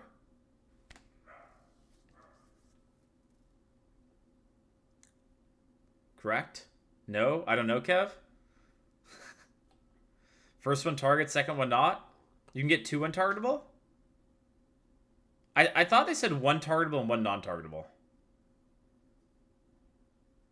It can be 2. Okay, well, we'll have to figure it out later. I don't think it changes it too much for the rating, but you can get 2 untargetable, but at most 1 targetable. Okay.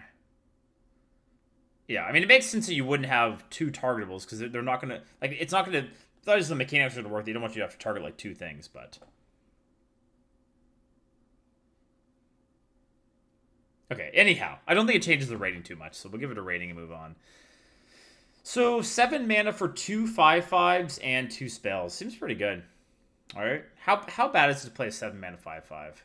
It's kind of bad, but 2 spells, you can do a lot with 2 spells. I'm gonna say this is a 4. I'm gonna say it's a 4. Like 2 spells and two bodies, like it's slow, but I think this card's gonna be good. Yeah, the horror costs 5. I know. The spells are really, I'm assuming. I still think it's good.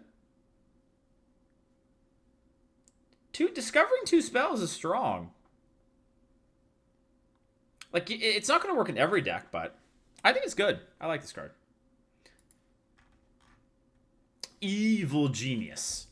2 mana 2/2. Battlecry. Destroy a friendly minion to add 2 random lackeys to your hand. So you have to have like a token for it to be really good. I feel like this is one of the weaker lackey cards. I still like it because oftentimes you'll find a way to make it work. And oh, wait. Ooh, we're going to have the egg coming back, right? And the Rubian egg comes back. Oh, boy. Not like this. Oh, not like this. I mean, it's just one card combo, but... I do think it's... I think most of the time it's going to be harder to trigger than the other lackey cards, but... you'll probably still find a way. Like, you can trigger it off of another lackey, too, right? Like, you play a lackey from another lackey generated card, and then you eat the lackey. So I think it's still quite good. I'm gonna say it's a it's not as good as the other ones. I'm gonna say it's still, I think it's still like a 4, maybe 3 point. I'm gonna go 3.5. Okay, let's go with 3.5. It could be kind of hard to trigger sometimes, right? And like tempo as a 2/2 feels kind of bad. I'm gonna go 3.5. All right. Reform Scheme. 3 mana, summon 1/1/1 imp, upgrades each turn. This card seems really bad to me. Like, really bad. Like, you have in your opening hand, like, whoop, that's like the best case, right? And then you get out 4 1/1s on turn 3. And that's the best case. You top deck in late game. And even in the late game, like, if it's been in your hand a while, it's not good, right? Because you don't have board space for all the 1/1s. I think this card's pretty bad. I'm going to go with a... I don't even think it's a 2, actually. I think it's a 1.5. I don't think this is an arena card. I don't see the point where it's like a big power spike. As soon as with the giant, yeah, but like this is arena. You're not going to always have the giant, right, ready to go and stuff. So, no, I don't like this card. Aranasi Broodmother. 6 mana 4/6 taunt. When you draw this, restore 4 health to your hero. So we talked about this a little bit the other day. It's like Apple Bomb, but a little bit worse, right? Like, it's 1 more mana expensive than Apple Bomb, and it only has 1 more health. It's like, taunt and healing isn't the worst thing in Warlock, but I think 3 is fair. I think 3 is fair. Because Apple Bomb would be higher, but it's not that much worse than Apple Bomb. So I think 3 is fair. Okay. Plot Twist. This is a really hard card to evaluate. I think it's good, but like, how good? Until you play with it, I don't think you really are going to be able to know just how good it's going to be in Arena. So, Plot Twist. Shuffle your hand into your deck. Draw that many cards. Draw that many cards. So, the idea is you have a bad hand, and you get to replace it with the good cards in your deck. That's the idea, right? And you shuffle it and then draw, right? So you could still get some of those cards back. So it's not as selective as draw as many from your deck and then put them into your deck, right?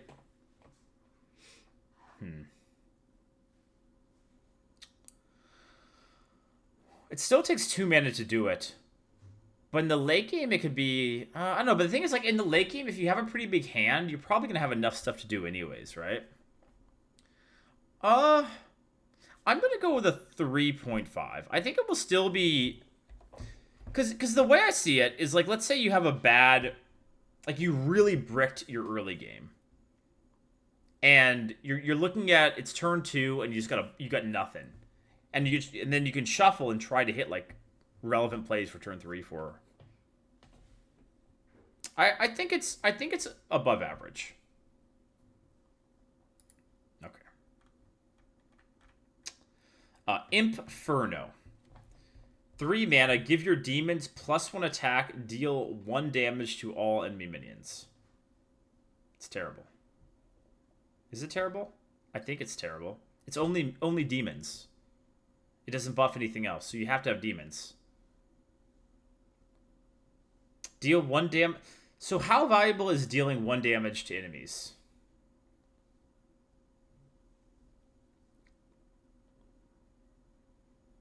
It's not good. There's no way it's good. How you need a lot. You need demons, and it's arena. You're oftentimes not going to have you're oftentimes not going to have demons on your board at all. Paying 3 mana for 1 damage AOE is not good.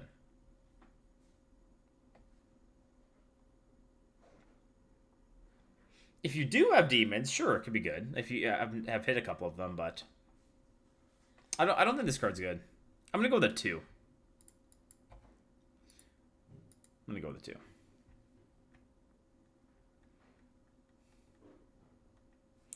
2. Okay. Eager Underling. 4 mana 2/2. Death Rattle, give 2 random friendly minions +2/+2. 2 random friendly minions. So that's on the board, right?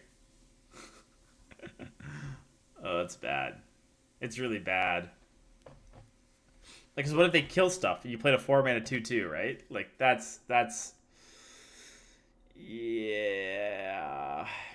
I mean, you could play it and then like eat it, right? Like, you could play it and then play like the Lackey Eating card or one of those effects to get like an instant effect. But I think it's a 1.5. I'm not willing to say it's like total shit tier, but it's definitely not good. I mean, 1.5 is pretty shit tier.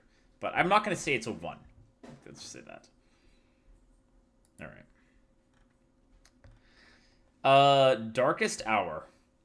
6 mana. Destroy all friendly minions.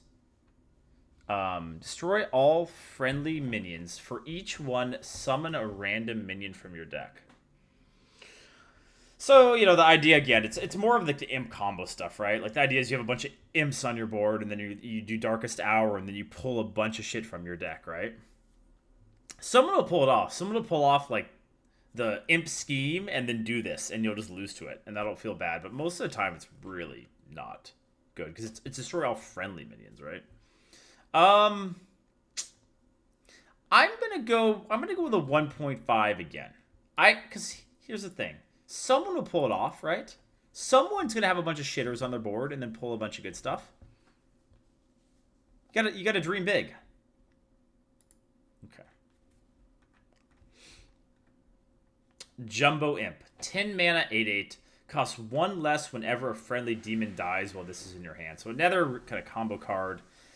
But, okay, so you need 2 demons to die for this to work. For this to be okay. And for it to be good, you need like 3 or 4. It's not gonna happen. Like, Sea Giant is good because it makes more sense in arena. Like, you need to have imps, and then this needs to be in your hand when they die. It's really bad. I think 1.5 again is fair for this. Okay. Archvillain Rafam. 7 mana 7/8. Taunt. Battlecry. Replace your hand and deck with legendary minions.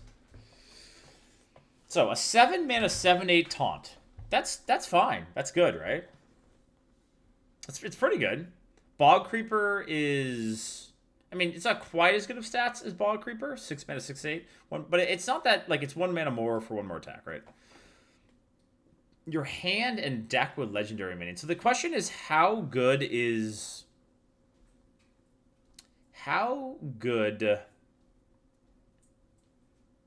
are legendary minions if everything is legendary, right? It's a fun card. I mean, I like it. I just don't know how good it is. Oh, Bog is 7 mana? Oh. So it's it's actually better stats than Bog Creeper. Okay. Oh. Wow. Wow. Wow.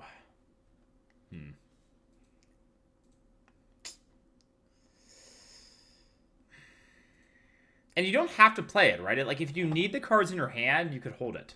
It's still good. It's still very good because it's a win condition. Like, yeah, you might have bad ones, but it's still going to be... Like, you play it when you kind of want to close out the game and get some finishers, right? It's not a 5. It's definitely not a 5, guys. It's not. It's between a 4 and a 4.5. I'm going to go with a 4.5. Because the truth about it is you lose out on, like, a blast crystal in hand, right? Or something. Like, it... And you could just low roll it, and it could cause you to lose, too. But you're able to tap also to find more, find more legendary minions. I think it's still very good, but it's not a 5. Okay. Fel Lord Bitrug. 8 mana 5/7 demon tag. Whenever you draw a minion, summon a copy with rush that dies at the end of the turn. Summon a copy, so it's not like it deletes your minion. 8 mana 5/7. It's pretty understated. Like, it's one of those things where if it sticks, it's going to be very annoying, but... And you tap to get it. The effect is strong. The effect is really strong. And you can play it on turn 10 with this plus tap, right?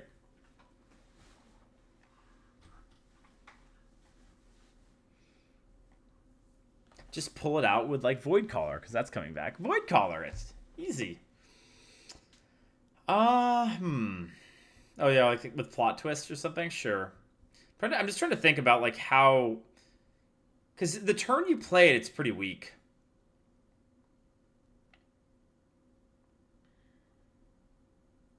Eight mana 5/7. Interesting. I'm going to say it's a... 3. I'm going to say it's a 3. But, yeah, it's a hard card to evaluate. Alright. Improve Morale. 1 mana. Deal 1 damage to a minion if it survives at a lackey to your hand. It's great. It's a great card. It's like... This is a really good card. Because deal 1 and then get a lackey. It's like... Deal 1 and some of the 1/1s has been really good. It's great. I'm going to say 4.5.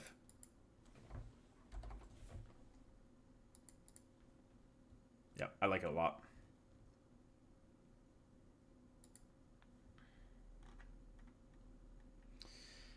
Vicious Scrap Hound. 2 mana, 2/2 mech. Whenever this minion deals damage, gain that much armor. It's not very good in Arena, right? Like, it needs to attack or you don't get any armor, and it's understated. It's bad. It's bad. I'm going to say it's a 2. Whoops, that's not a 2. I'm going to say it's a 2. It's worse than like, I would rather have a River Croc than this, right? Oh, whenever it deals damage, but still. Yes, something attacks into it gets 2. I still don't think it's good. I think it's really bad. Alright. Dr. Boom's Scheme. 4 mana, gain 1 armor. I'm a poor warrior, man. Yeah, this is a 1. This is Omega Lol bad for Arena. Yep. Sweeping Strikes. 2 mana. Give a minion also damages minions next to whomever this attacks. So I was thinking about this card. It's an interesting card. How valuable is giving a minion a cleave effect? Because if you remember, like, Blazing Longsword is absolutely insane. Right? But that's a slightly different thing. Cards like the 2/4 Hunter Cleave card, you do have to remove those cards. It means against warrior you need to clear more, I think, than you used to, because you don't want this thing going on a decently high attack minion. It would just destroy your board, right? But it's situational, because if you don't have the board, like, there's basically no value in preemptively doing it, because it's whoever this attacks. So if they attack into it on their turn, it doesn't like cleave their board or some shit, right? I don't know, man. I don't think it's that good. I think it sometimes will be really annoying, but I don't think it's very good on average. I'm going to give it a 3. Like, I guess it's slightly above. Why is my rating thing keep not saving?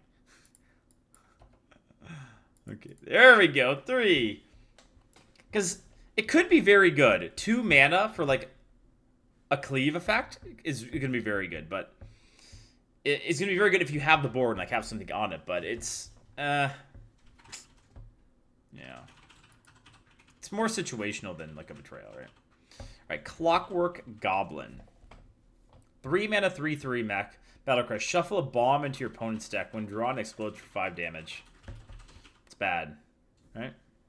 It's a 3 mana, 3/3 like 95% of the time.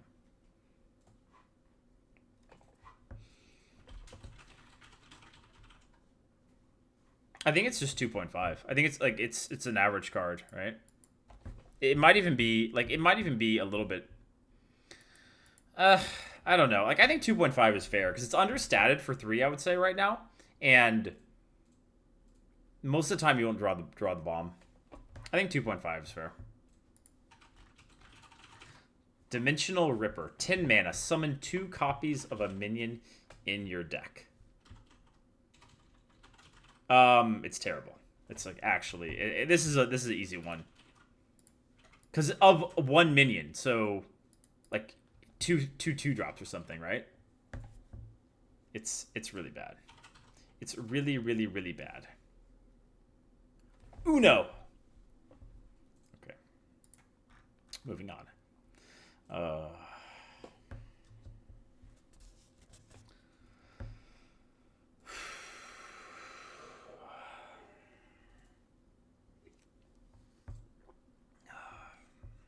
Why?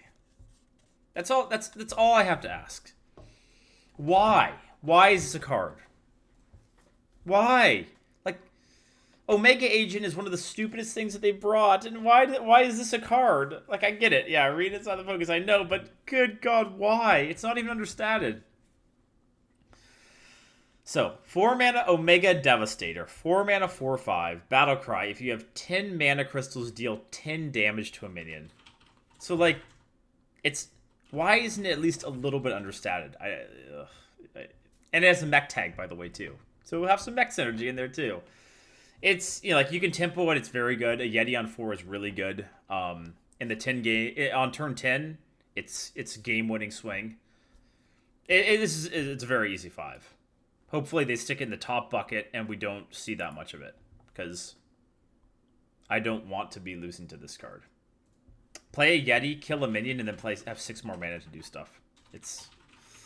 I don't know. I just don't like the Omega design. It's very unhealthy for Arena, in my opinion. Okay. Wrench Caliber. 4 mana, 3/2 weapon. After your hero attacks, shuffle a bomb into your opponent's deck. So you get 2 bombs most of the time with this.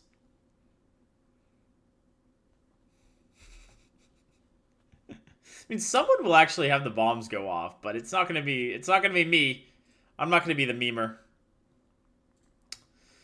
4 mana, 3/2 weapon. I mean, weapons are still useful, so I'm gonna say it's a 2.5 because it's a below average weapon, but weapons are still useful. So, and 5 damage bomb. I mean, maybe it'll be relevant. But it's not a good card, right? Okay. Blast Master Boom. 7 mana, 7/7. Every time I think 7 mana, 7/7, my mind immediately goes to 4 mana, 7/7. I don't know why that happens. 7 mana, 7/7. Battlecry. Summon 2 1/1 boom bots for each bomb in your opponent's deck.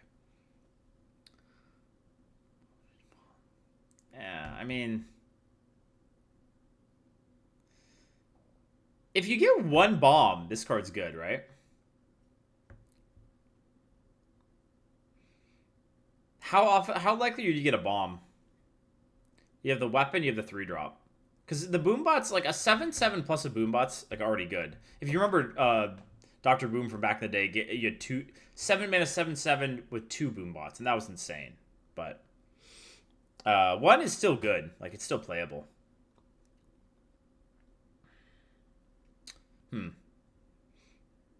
I still think I don't think you're gonna very often have like multiple booms though. Or multiple booms, multiple bombs. I'm gonna say this is a I'll go with a 3. I think 3 is fair. Because just hitting one bomb is enough for it to be really good. And if you have to play it without a bomb, it's bad. So 3 seems fair. Alright, the Boom Reaver. 10 mana, 7/9. Battlecry. Summon a copy of a minion in your deck, give it rush. Summon a copy of a minion in your deck, give it rush. You don't get a pick, so it's random, right? 10 mana, 7/9. The stats aren't terrible. And even if you hit like a 3-drop, 3/4 rush, that's okay. Still, I don't really like 10 mana cards though. I don't know. I'm gonna go with a. I think it's like it's between a 3 and a 3.5. I think I will go. I'll go with a 3.5. Because also with Warrior, you tend to draft heavier, so you're more likely to get a better card, like a higher value card coming out. So. Potion Vendor. Oh, it's really small. 1 mana, 1/1, Battlecry. Restore 2 health to all friendly characters. Restore 2 health to all friendly characters. Just think about with Voodoo Doctor, right? Like, Voodoo Doctor is a 2/1. Restore 2. I think most of the time, this will be worse than Voodoo Doctor, right?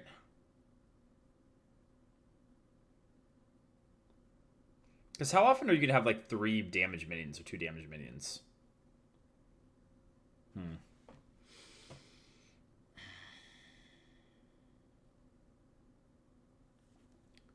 Because the thing is, like, the 1/1 body isn't really all that relevant, right?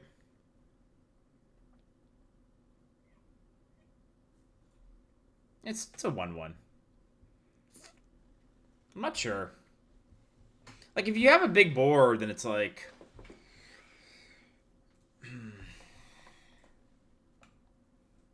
This is hard. This is a hard card to think about. I don't think it's that good. I don't think it's that good.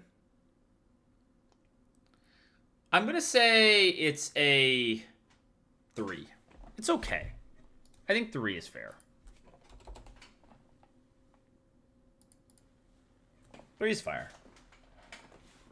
Like, I don't know. Like, it's not that common that you have a big board that needs healing. In my opinion. But we'll see. Tox Fin. 1 mana, 1/2. Battlecry. You have a friendly Murloc Poisonous. So I don't think there will be... I think there will be a decent amount of Murlocs around, at least in some classes, but... will it be enough for this to be anywhere near an average card? Because if you do have Murlocs, it's actually nuts, right? It's a calm down, I'm a doctor, except you don't have to have a combo. But on average, it's not going to be good, right? So I'm gonna say it's a 1.5.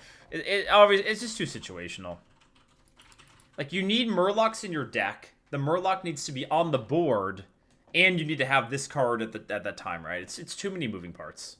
So, yeah. All right. Arcane Servant. 2 mana, 2/3 elemental. I don't know how much elemental synergy we have right now. Like, it's fine. It's a 2/3, but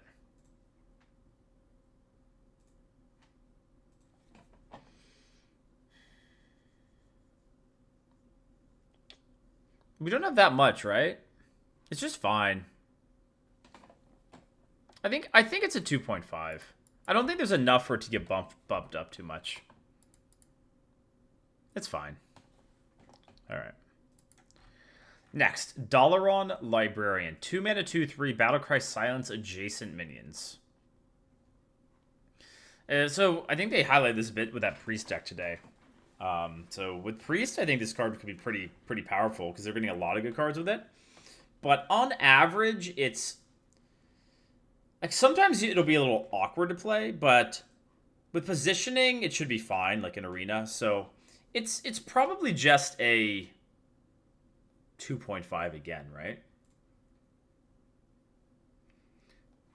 Is there enough upside to say it's a 3?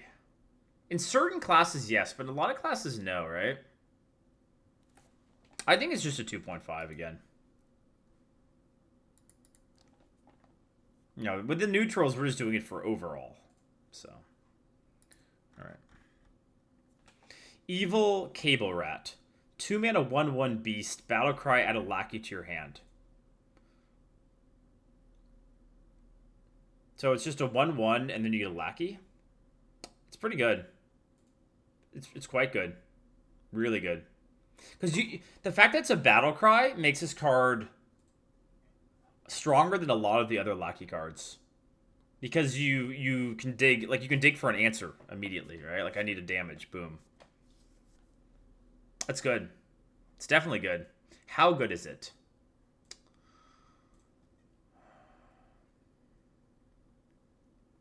I think it's like 4. It's between a 4 and a 4.5. I think it's really good. I'll go with a 4.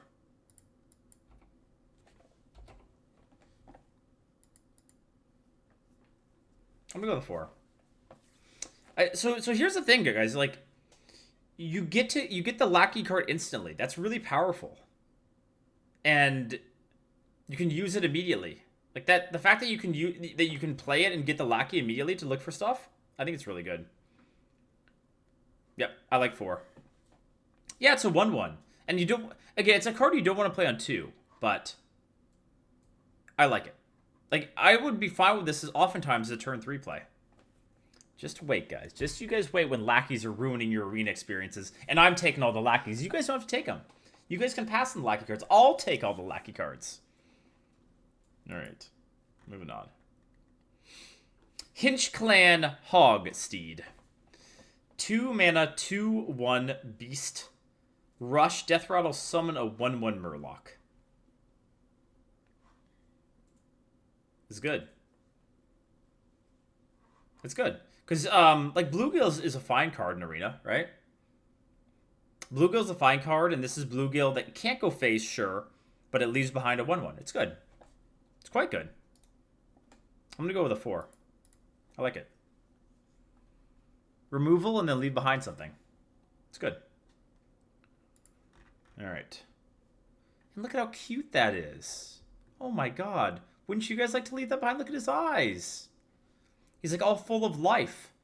Like this is the look of someone that's never been MCT'd. Like he's recently come to the arena. He doesn't know what it feels like to be MCT'd. Okay. Mana Reservoir. 2 mana, 0/6 elemental. Spell damage +1. What? What? There's nothing else in there? Like, that's it? Okay. That's a 1. Okay, that's it. It's a 1.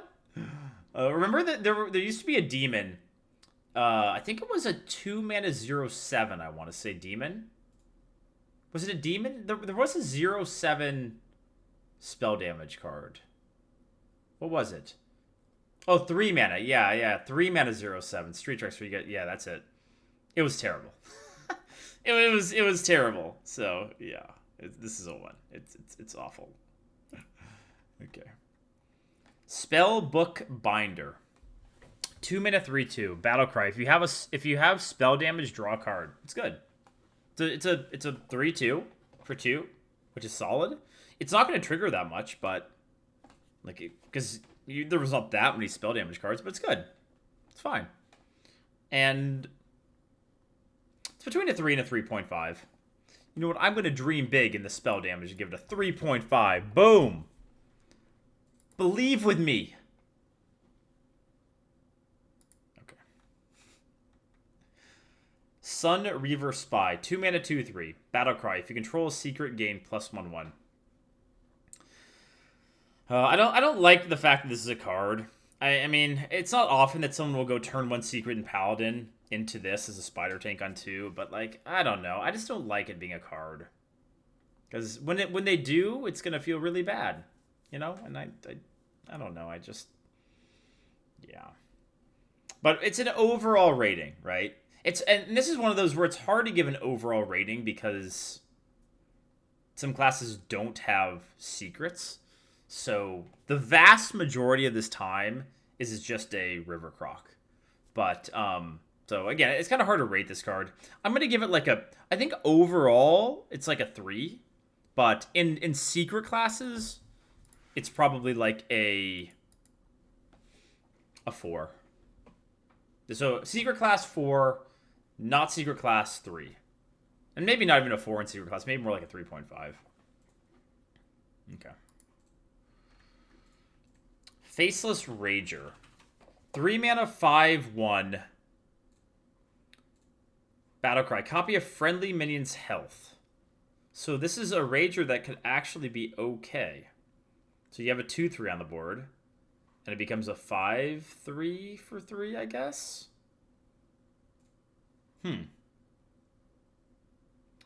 But the time where it really shines would be like in the later game, right? It's another 3 that you don't really want to play on 3, right? Like you combo it with a high health minion, like the priest 4 mana. Oh god, I keep going back to priest. The priest 4 mana 4/7. Alright, and then you get a 5/7 for 3, right? So overall, how good is the card? And it's not swap, you copy it. Overall, is it as good? I want to say a 4, but that might be a little bit too high. But sometimes it'll be great. I think 4 is fair. I think a 4 is fair.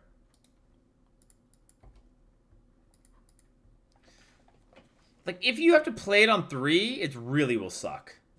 If you play it on... So worst case is you play it on 3 with an empty board, right? But in every other situation, it should be pretty good. 5 attacks a lot.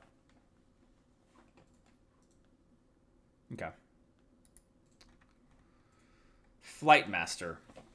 This was a card that I saw, and I'm still unsure exactly what to think of it. So, 3 mana, 3/4, so Spider Tank stat line. Battlecry, summon a 2/2 Griffin for each player. So I was trying to figure out whether the fact that it summons a 2/2 is a positive or negative. I think it's more likely to be a negative. Because, you know, you play it on 3, and you're unlikely to be able to kill their 2/2, and then they get to use it. So it's like, I think it's worse than a Spider Tank. But the question is, like, how much worse? And I don't think it's that much worse, because sometimes it'll be better. Sometimes you will be ahead, and you'll play a 3/4 and a 2/2, and use your 2/3 to kill their 2/2. And then you'll have a 3/4, a 2/1, and a 2/2, and, like, that's an insane amount of stats. So, I'm not... Yeah, this is a card I think we'll have to play with a little bit to know exactly how good or bad it is. But I'm going to say it's like a 3? I don't think it's bad. I don't think it's, like, worse than a, like, River Croc. Right? I don't think so. It could even be as much as a 3.5, but I think 3 is fair. Alright. Hinch Clan Sneak. 3 mana, 3/3 with stealth.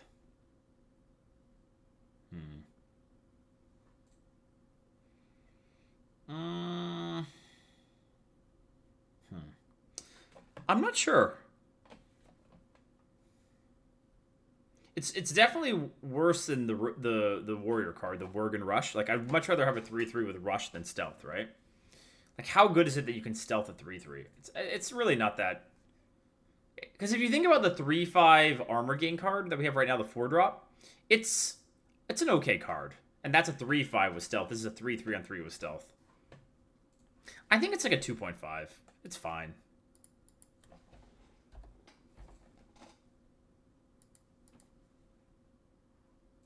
Yeah, I don't know. Because it's not like it's going to get that many free kills, and yeah, I don't know. 2.5 is fine. Proud Defender. 4 mana, 2/6 taunt, has +2 attack while you have no other minions. I think this card is very good for Arena. It's not great, but I think it's very good. Because the thing about it is, like, if you're a little bit behind, you drop this, it's a 4/6, which is nutty. And even, they'll probably, like, ignore it, but then you get to make a trade with it being a 4/6 before you play a minion. Please, just please be careful with your order. I already know I'm going to see people mess up the order.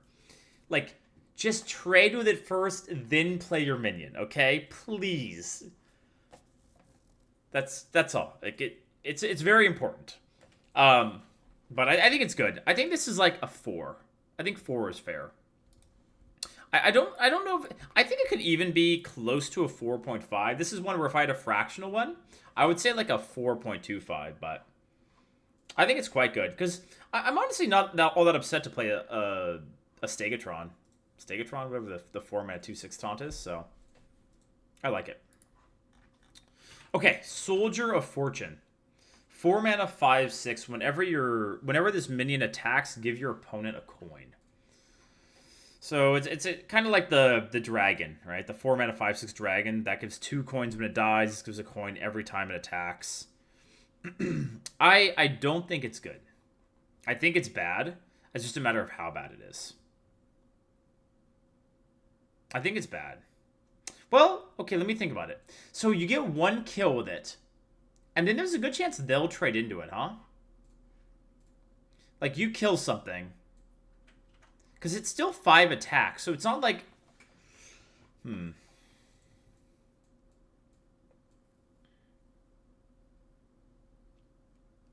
And later on in the game, the coins can be irrelevant, right? So, this card is probably the worst on turn 4. Well, it's the most relevant for tempo on turn 4, but the coins aren't relevant later in the game. Like, I've had a lot of times later in the game where I get the coins, it's like I have nothing to do with them. So, I still don't think the card's good. I think it's below average. I don't think so. I don't think it's good. I'm gonna go with a 2. Not a lot below average, but I think it's below average. Okay. Traveling Healer. 4 mana, 3/2, Divine Shield, Battlecry, Restore 3 health. I like this card. I've been a big fan of Shroom Brewer in Arena, and it's kind of similar to that. I think generally a 3/2 with Divine Shield is better than a 4/4 on 4. Yeah, like being able to restore health to your minions is pretty powerful, and it can go, it can also heal you. It's fairly versatile, so I like it a lot. How good? Definitely a 4. I think 4 is fair. 4.5 is like, we got some pretty good cards in 4.5, but it's good. It's quite good.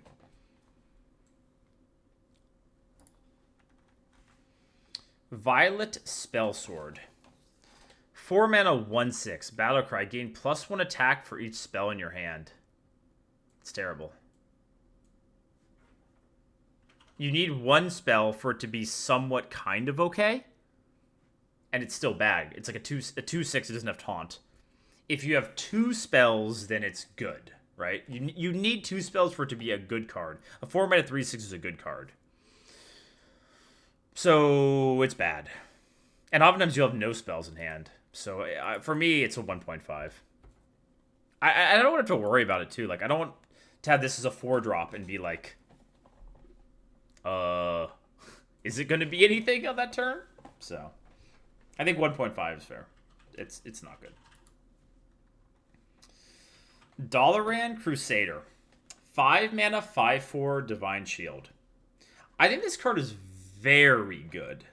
Like, really good. Because I was just thinking about the Paladin card, the 5/5 Divine Shield that costs 1 less for each dude on your board, right?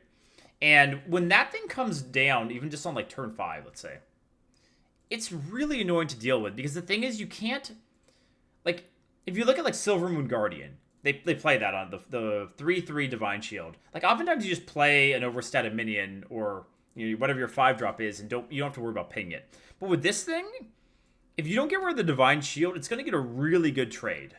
And so it's going to mess up your turns for sure. I think it's very good.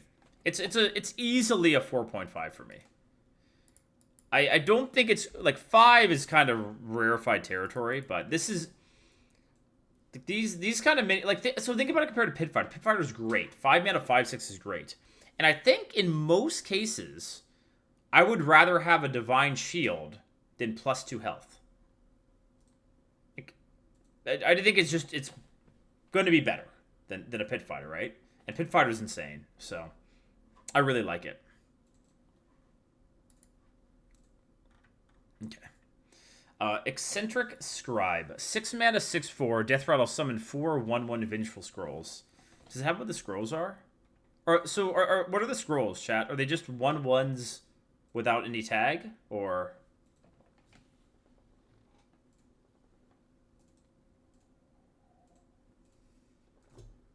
just 1/1s, okay. It's good then.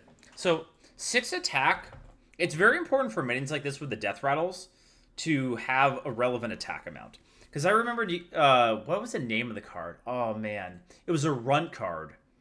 I think it was a 2/6 spawn, and Death Rattle spawned 3 2/2s. What was the name of that card? Was it... crap. I can't remember now. Anyways, it was bad because it wasn't... like, it didn't have a relevant attack amount, so you just ignored it, right? Yeah, Wobbling Runts. That's it. Yeah, Wobbling Runts. So you just ignore it, and it was hard to proc. But this thing... 6/4 means it can kill some stuff. I think it's very good. I don't know if it's as good as the other card up here, though. So I want to say 4, but it's close. 1 more mana, you lose Divine Shield, you get 1/1s. I think 4 is fair. I think 4 is fair. Oops.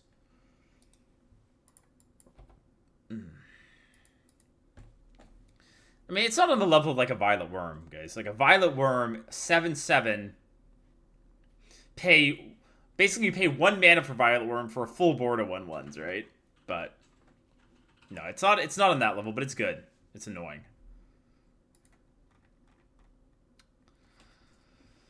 Safeguard. 6 mana 4/5. Taunt, Death Rattle, summon a 0/5 Vault safe with Taunt. So I was thinking about this card for a while, and it's like a way worse version of Sledge Belcher. Sledge Belcher is a very good card, and I expect it to still be quite a good card when it comes back. But the fact that the second minion doesn't have any attack, it's a lot of health to go through, but you're paying too much for it. Like a 4/5 spawn is 0/5. You're paying basically 2 mana for Taunt and a 0/5. I don't know. It doesn't feel worth it to me. Now, how much worse? I would say it's like between a 3 and 3.5. I think 3. I don't think this card's that good. I'm gonna go with 3. Because by turn 6, like, people are playing Yetis and stuff. Like, I don't know, man. It protects your face, and it's not terrible, but yeah. It's not good. Okay. Violet Warden. 6 mana 4/7. Taunt, spell damage +1. So, what is the name of the mage minion? You guys know the one I'm talking about. It's this card, except it doesn't have Taunt. Archmage, right? What's the whole name? Is it just Archmage? Is that it? Okay. Yeah, it's like, wow. Good job making him look shitty. Oh, it's neutral. It's neutral. Okay, it's neutral. Yeah, you're right. So the fact that this has Taunt definitely makes it better than that card, right?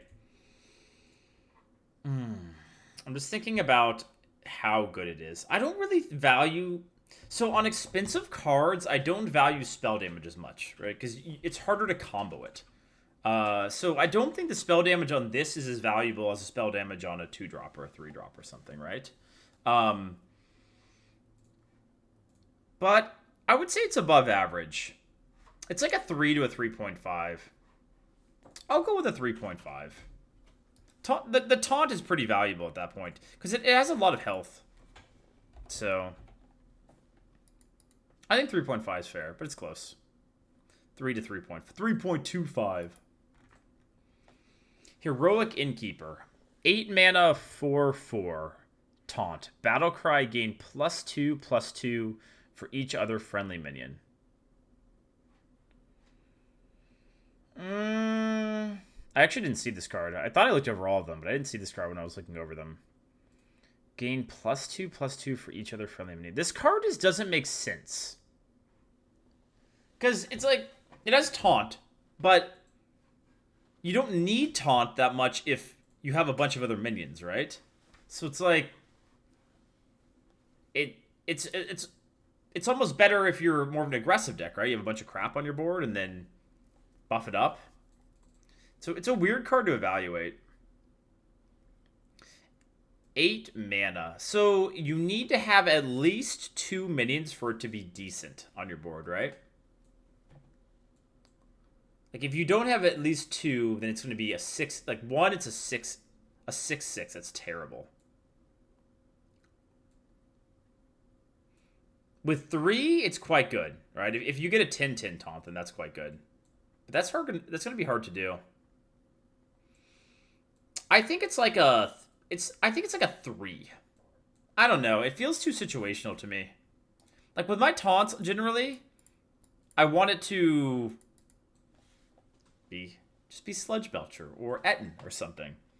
This is just, it's weird. Like I get it, yeah, you like it can protect your other minions, but I don't know. I don't know. Do you guys think it's less than 3? I don't know if it's less than 3. If this card didn't have taunt, it would be like really crap, right? It'd be like a 2 or something. But I think 3 is fair.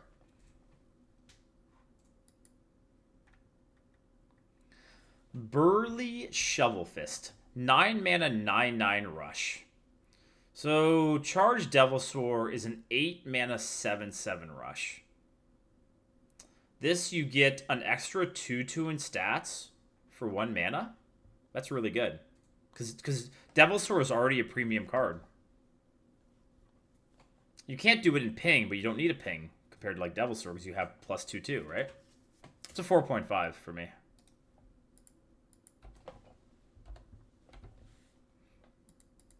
Big minions. So it kind of reminded me of Ice Howl. But Ice Howl, if I remember correctly, could never go face. So Ice Howl, I think it was a 10 mana, I want to say, or an 8 mana 10/10. Could be wrong. I've been wrong about a lot of these. And it has Rush. But it can't, or I think it had Charge, but couldn't attack face, right? What was it? 9 mana? 9 mana 10/9? Or 9 mana 10/10? Okay, fair enough. But this one is much better than that because it can go face after it clears one, right? Yeah. It's very, very, very good for Arena. These kind of cards are just Arena cards. I don't know how good that... I doubt that'll be very good in Constructed, but... Okay. Arcane Watcher. 3 mana, 5/6. Can't attack unless you have spell damage. That's terrible. I mean... It's... So you can activate it with silence, just like the other cards like this, but... You still have to activate it, right? Like, it's just too hard to work. And even if you activate it once and kill something, it's a 1, I think. I think it's a 1. I'm like trying to talk myself into making it a 1.5 because we have some silence effects like that are being added with the cards, but I don't think that's going to be enough. Okay.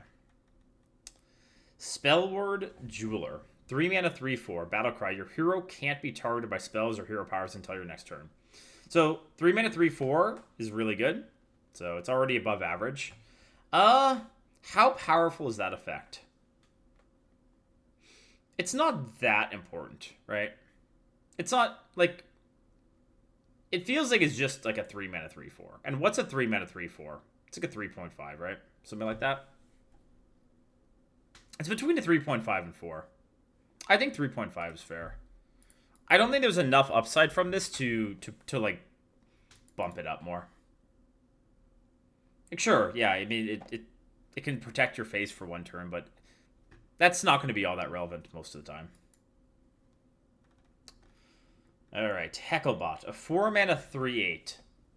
4-mana 3-8 mech tag. Taunt. Battlecry. Your opponent summons a minion from their deck. It's terrible. It's terrible. Like, there's no way it's worth the...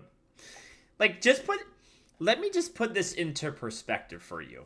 Priest is getting this card, basically, like a 4-7 compared to a 3-8. I'd actually say a 4-7 is better than a 3-8.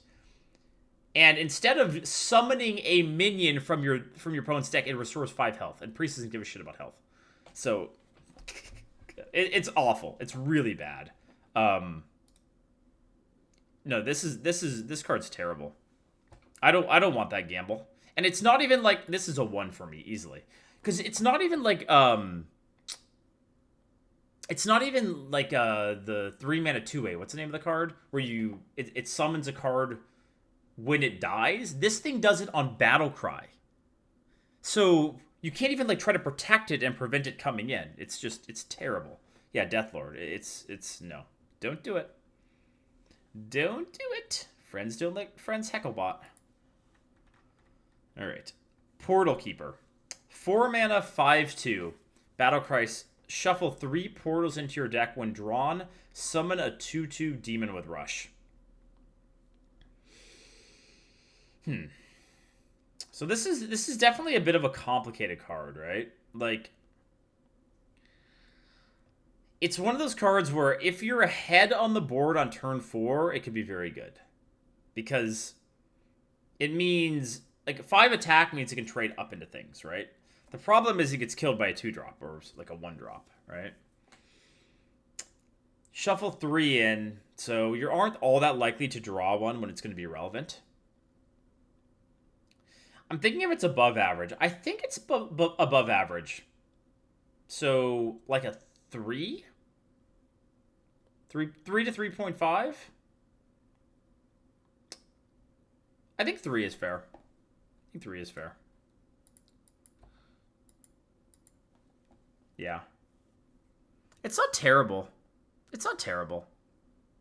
It's not good, but it's not terrible.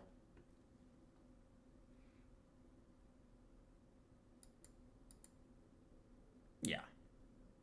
Yeah, I mean, 3 is average, but it's like, it's average, but it's like a little, I'd say it's a little bit above.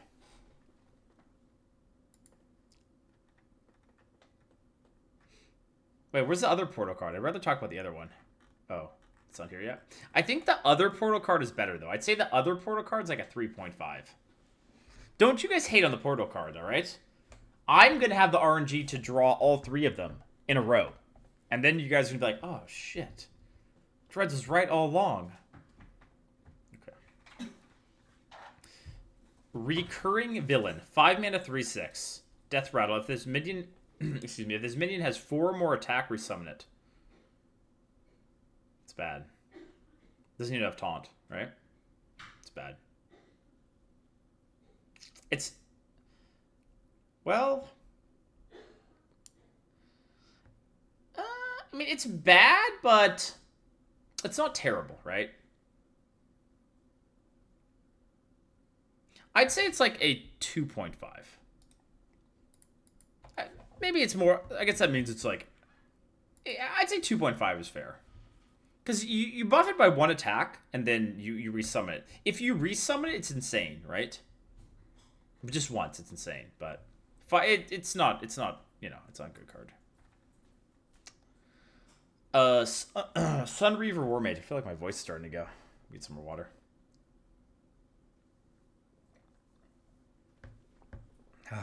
Okay.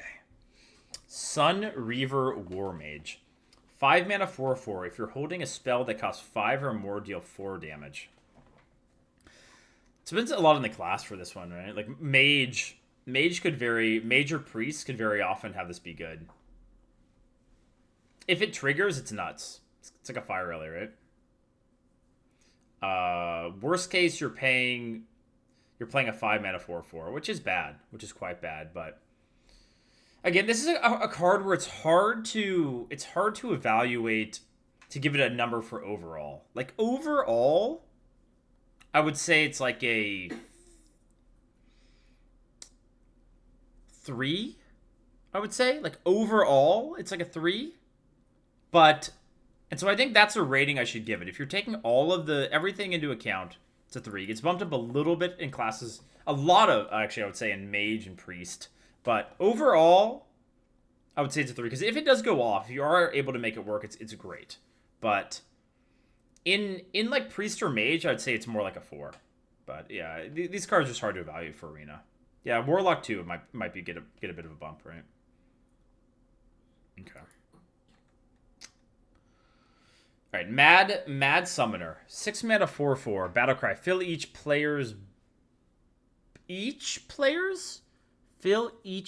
board with 1/1 imps.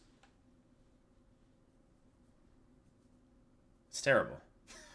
It's the easiest one of my life. But Dreads combo, yeah, that's great. I mean, there's a lot of cards that are good with if you have like 2 or 3 card combos, but this is terrible. It's awful. All right, moving on. Exotic Mount Seller, 7 mana 5/8. Whenever you cast a spell, summon a random 3-cost beast. So how good is a 7 mana 5/8? It feels like it's understated by like 1, right? Because if you think of like a Yeti, or not a Yeti, a Boulderfist Ogre, 6 mana 6/7, which is kind of similar to a 5/8. It's for 7. It's not that understated. If you cast 1 spell, it will be worth it, right? But I don't know. Playing cards like this right now, Warbear is not going to be around. But you have those rush. There's quite a few rush minions still.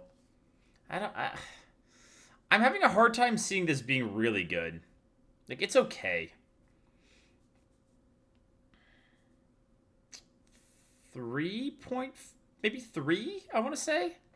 I think 3 is fair. 3? 3. I like 3. Because, sure, you could go off with twin spells and all of that, but I don't know. The argument, there's a good argument that it can stick around for 1 turn, though, right? And then you're more likely to get more value from it. But it's another one of those cards where it depends on the class. Like if you have the twins, like the Hunter has the twin spell for 2 1-drops, right? Or the 2 1 cost. So does Mage. And then it's very easy to get a ton of value. But overall, I think 3 is fair. Okay. Tunnel Blaster. Interesting card. 7 mana 3/7 taunt. Death Rattle deal 3 damage to all minions. It reminds me a lot of Chillmaw. Do you guys remember Chillmaw? I think Chillmaw, again, I'm going to mess this up. It was a 6/6 Death Rattle deal 2 to all, but you had to be holding a dragon. It was something like that. Like you have to have a dragon for it to be activated. And then, what were the stats? Was it 7 mana 6/6 3 to all? Okay. Yeah. So I would say that's better than this card if it's active, because a 6/6 is better than a 3/7, right? But this is much more, or this is just triggers, right? There's no condition to it. It will trigger unless it's silenced. How good is it? It's good for coming back. All right? Like if you're behind, which is generally when you want to play taunts like this, can deal with it will oftentimes result in people just trading everything in, right? I think it's good. I think it's really good. I'm going to say it's a 4. I'm going to say it's a 4. Because it's not like the thing about the card is you can't just slam it anytime. Like, so if this was deal 3 damage to enemies board, then then you're talking about like a 5, right? Or, definitely a 4.5. But because you can't just drop it when you're in like a pretty decent spot on the board, and if you drop it, like, they don't have to kill it too, right? That's another thing. Like, they just let it sit there, and then it's awkward for you too. I think 4 is fair, though. I think 4 is fair. All right. I like the card, though. It's an interesting design. All right. Underbelly Ooze. 7 mana, 3/5. After this minion survives damage, summon a copy of it.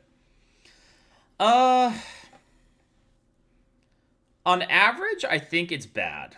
But in Mage, like, you ping the thing, and you summon a 3/5 and a 3/4 for 9 mana. I mean, and then you can do it again the next turn, right?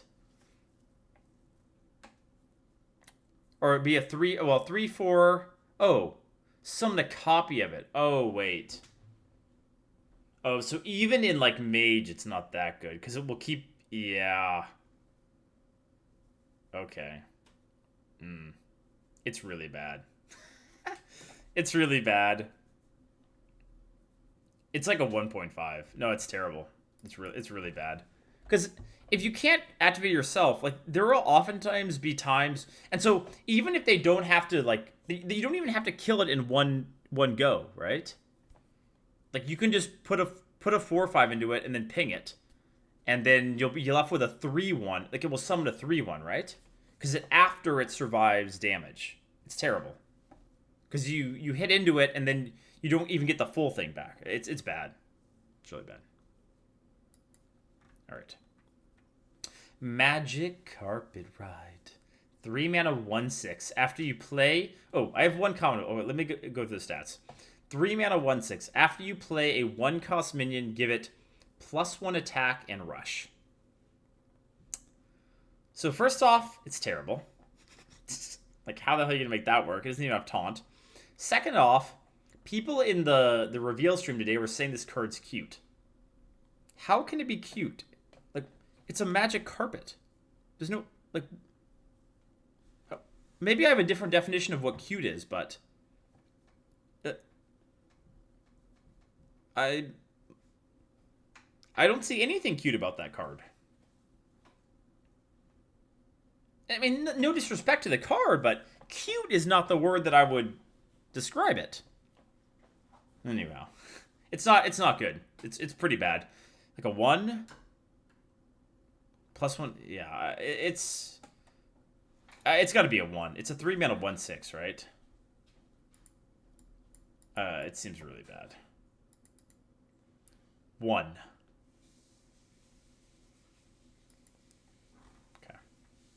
Hinge Clan Hag. 4 mana, 3/3. Summon 2 1/1 amalgams with all minion types. So you play this, and then you play the 1/2 Murloc Poisonous, and you're like, boom! And then you wake up, and you realize that this is Arena, and you don't get to pull off that kind of shit. So keep dreaming about your combos. It's fine, though. It's kind of like Grim Necromancer. Instead of a 2/4, you get a 3/3, and you get 2 1/1s. It's fine. Like, it's... I don't think the tags matter all that much, but it's a fine card.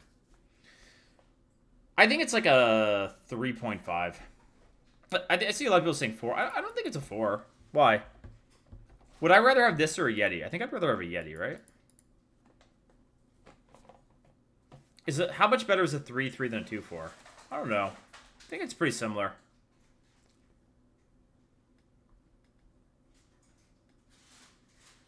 Yeah, I like 3.5. On to the next one. Oh, there's the amalgam. Oh, the amalgam's kind of cute in a weird way. Look, there's like a little thing. Look, you see the Murloc in the mouth? Wow. Wow. Okay. Azurite Elemental. 5 mana, 2/7. At the start of your turn, gain spell damage +2. I don't get this card. Can someone break it? Is it a constructed thing? Why doesn't it just say has spell damage? Like, it only would matter, like, for what, secrets or something? Like, what? I don't get it. What, why does it have that? Oh, it gets it every turn. Ah. It's still not good. But that makes sense. Okay, so you could if it lives, it could become 8 spell damage. Okay, that makes sense. It's still not good though. 5 mana, 2/7. Oh, wait, at the start of your wait, and that means when you play it, it doesn't have the spell damage, so you have to wait a turn? Right? Is that correct? Yeah, it's really bad then. It's really bad. Because most of these spell damage means you want to be able to play it immediately and do it. Yeah, okay, it's a 1.5.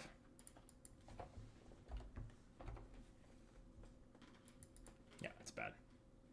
It no good. Alright.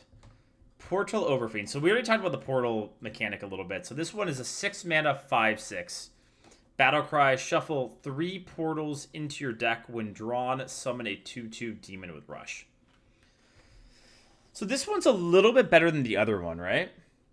Because I think it's a little bit better. Because it's a 6 mana 5/6 instead of what, a 4 mana 3/3? So I would say this is like a... Or yeah, sorry, 4 mana 5/2. Yeah. I would say it's like a 3.5. I rated the other one a 3, right? I want to say it's like a 3 mana, or I want to say it's like a 3.5. What do you guys think? Yeah? Totally, dude. Because playing a pit fighter on turn 6 isn't that bad. Most of the time. Unseen Saboteur. 6 mana 5/6. Battlecry. Your opponent casts a random spell from their hand. Targets chosen randomly. I mean, I'm not drafting it. Like, you guys can draft it. And maybe it will pull a polymorph and polymorph their own guy. You guys can try. I'm not going to. I'm going to pass on this card. I will leave it up to you guys. I will give it a 1.5. For those of you that really believe, you guys can be believers. If I make it a 1, no one will draft it, right? I want some people to draft it so they can show me the power. Okay? Yeah, it's bad. It's really bad. Batterhead. 8 mana 3/12. Rush. After this attacks and kills a minion, it may attack again. It's really good. It's really good. So you can use it. You can use it as like a cheap AoE, or not a cheap, but you can use it as kind of a weird way to AoE a board full of 1/1s, let's say. Like, you go like kadunk, kadunk, kadunk, kill all the 1/1s. Some things it won't be able to hit into and attack again, but it's still quite good. It's not as good as the Shaman one, I would say. Like, the Shaman, Rush, Wind Fury, Lifesteal is better. And I think we gave that a 5. But this is a 4.5 for me. I think it's really good.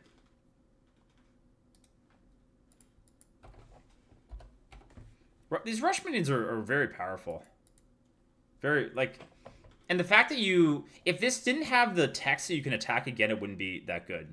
Because 3 attack oftentimes won't be enough. But I think because you can attack again and again, I think it's really good. Alright. I can't believe they actually added Omega Wind Fury. Like, really? This has to be like a homage to Twitch chat or something. 8 mana 6/6 Whirlwind Tempest. Your minions with Wind Fury have Mega Wind Fury. So, let me break it down for you what's going to happen. Your opponent is going to play the 4/8 Rush Lifesteal. They're going to kill 2 things. It's still going to be alive because it has 8 health. Then they're going to play this. And you know what they're going to do? They're going to hit you for 16. Wait, not 16. 12. I'm assuming it's 12, right? It's like 1 extra attack. It's not like double attack. Wait. Can we get like some confirmation? How many attacks does it get?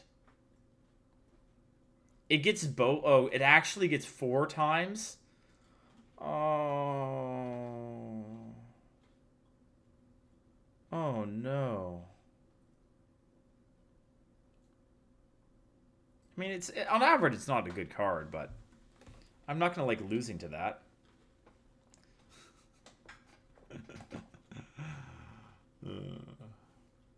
Okay. All right, on average, it's not good, though. An 8 mana 6/6, and you have to have a minion with Wind Fury in play. So it's a really bad card. Like, it's like a 1.1. It's probably a 1, to be honest. Like, there's not enough Wind Fury to justify a 1.5 for it, but yeah. It's Mimi for sure. Big Bad Archmage. 10 mana 6/6. At the end of your turn, summon a random 6-cost minion. Oh boy. Oh boy. So it's another one of those cards where if you can't kill it, you just lose, right? It's slow because you have to wait till turn 10, but it's a win condition, which is powerful. I'm trying to think about how good it is though, because 10 cost minions are oftentimes hard to make work. So I would say it's definitely not like a 5. I would say it's between like a 4 and a 4.5. I'm gonna go with a 4.5 though. I don't know. Like, even in the worst scenario, you play it and they're able to instantly kill it, you still get essentially 2 6-drops. A 6/6 and whatever comes out. That's a pretty good turn 10 play. So, I think it's very good. Alright. Archmage Vargoth. Some more to drink.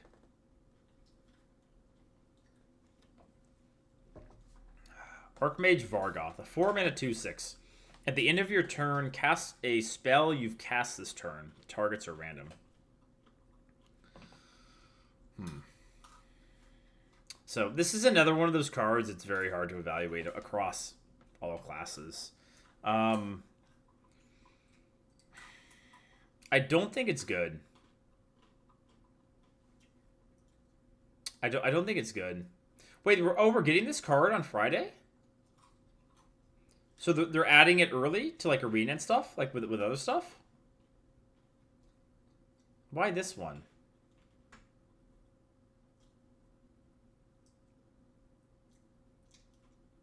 But this card's very I don't know. It doesn't really embody the expansion for me, I guess. I don't know. It's like, oh, it's just for constructed or huh. Okay, well, anyhow, let's at least give it a ranking. I don't think it's that good. Because there's variance with it, too. Like, you could decide where you want to play it, but I'm going to say 2.5? I'm just not seeing it being good. I guess there's certain... Well, okay, there's certain cards where, like, Thoughtsteal, where it's just going to be good. Or Arcane Intellect, huh? Or, like, one-sided AoE. So maybe it's a little bit better than I thought.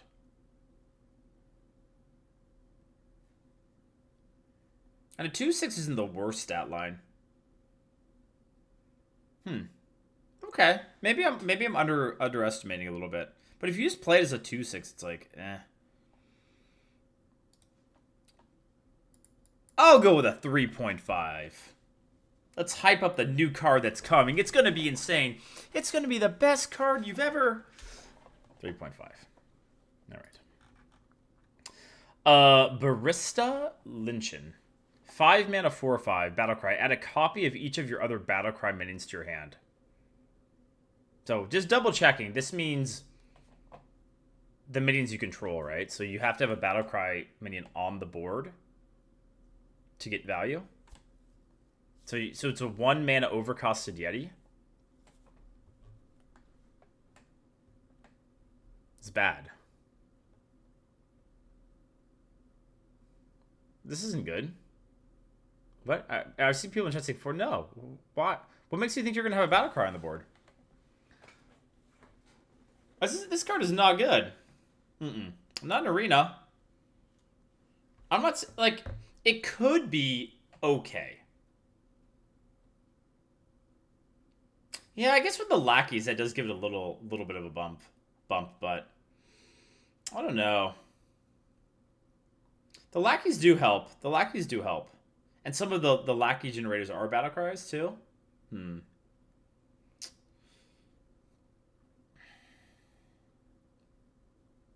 I don't know. I'm not convinced. I think I think the lackeys are a good argument. I'll give it a 3.5. We'll go with 3.5.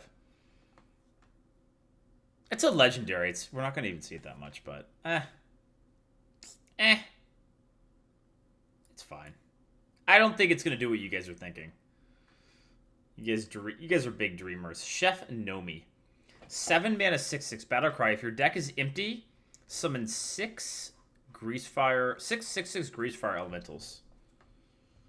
It's terrible. It's never gonna proc. It's a 7 mana 6/6. It's awful. It's a 1.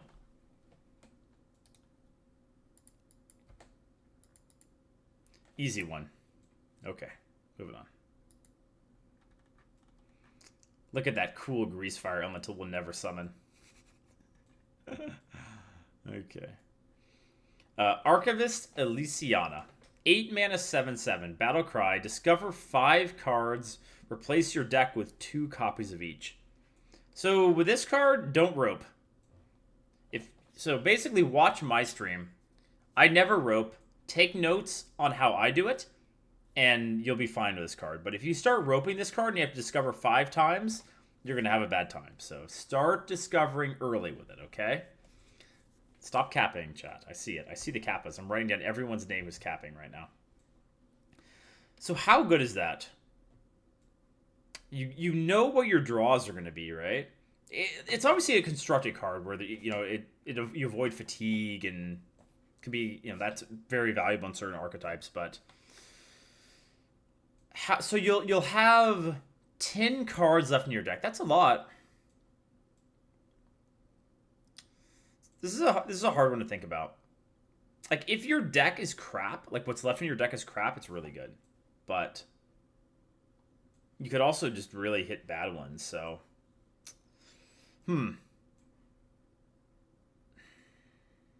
I don't know. I'm going to say it's like a 3. You also don't have to play it, right? Like in Arena, I don't think this on average is going to be that good, right? Like, it's okay. And the fact that you can decide, you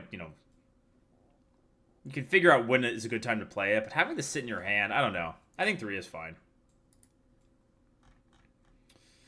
Geppetto Joybuzz. 8 mana 6/6 battle cry. Draw 2 minions from your deck. Set their attack, health, and cost to 1. Draw 2 minions from your deck. Set their attack, health, and cost to 1. It's a funny card. I mean, it's like if you get like the lackey cards and stuff, it's not the worst. It's like, unless you're going to fatigue, it's it gives you some value for 2 mana. It's not good. Don't get me wrong. It's not good, but I don't think it's the worst thing ever. Like, as in, I'm going to give it an extra 0.5. It's going to be all the way up to a 1.5. It's not a 1. We're going to give it a little more, okay?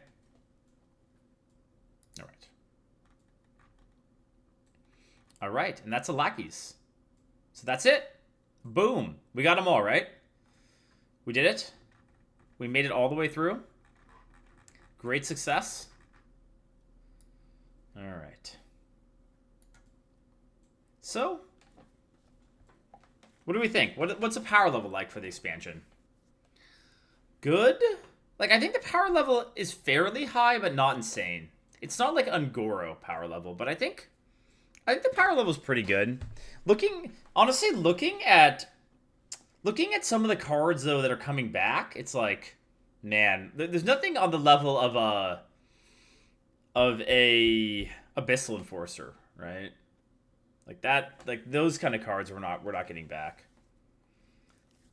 What's the meta-defining card in the set? I think an assortment of the priest cards is kind of the meta. I don't have a specific one in mind, but Like, the 4 mana 4/7 for Priest is pretty insane. What class do you think benefits the most from the new cards? I want to say Priest. Like, I feel like Priest is getting a lot of cards back that are good, and also a lot of good cards. So, but I'm not sure. I mean, yeah, there's quite a few good cards for each class, I would say. So I guess for my initial thoughts is Priest is gonna. I feel like Priest will be number one.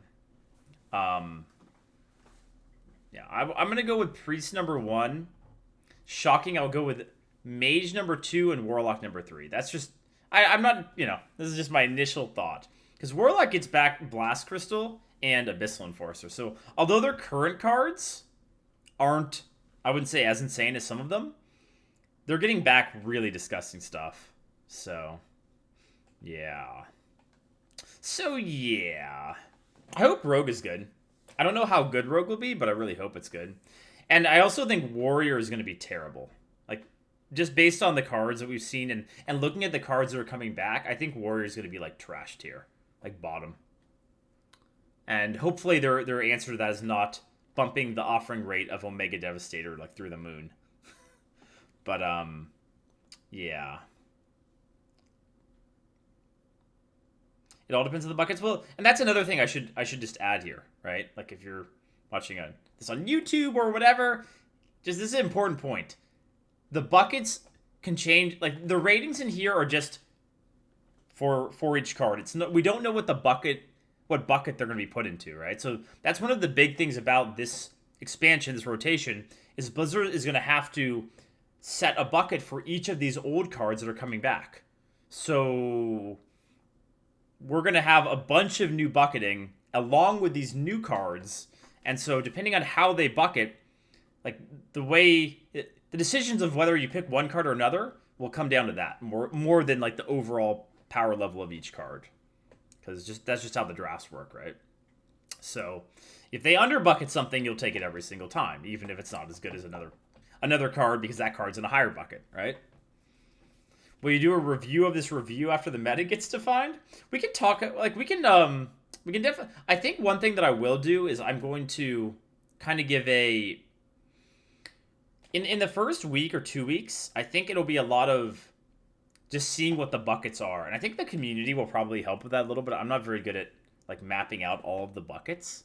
But hopefully some of the community maybe is maps out some of the buckets, and then I can kind of give I'll give my input about what you should take in each bucket, because and it might change. Hopefully they change it pretty quickly. So we'll definitely be discussing that a lot when the expansion hits. Like, oh, this is in this bucket. I think I'll be taking this like every time, or I won't be taking it every time.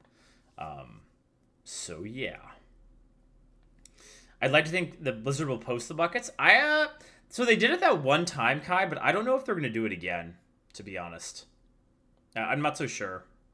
Because they said it was kind of like a one-time thing, and I don't think they're going to do it every time. They did it twice, did they?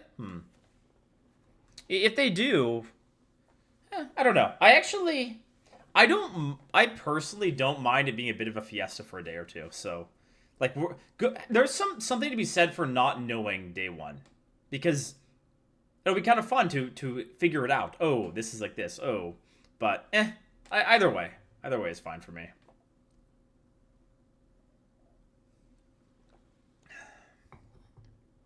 They're going to be adjusting pretty rapidly. We're hoping. That's what they said they're going to do. We hope so.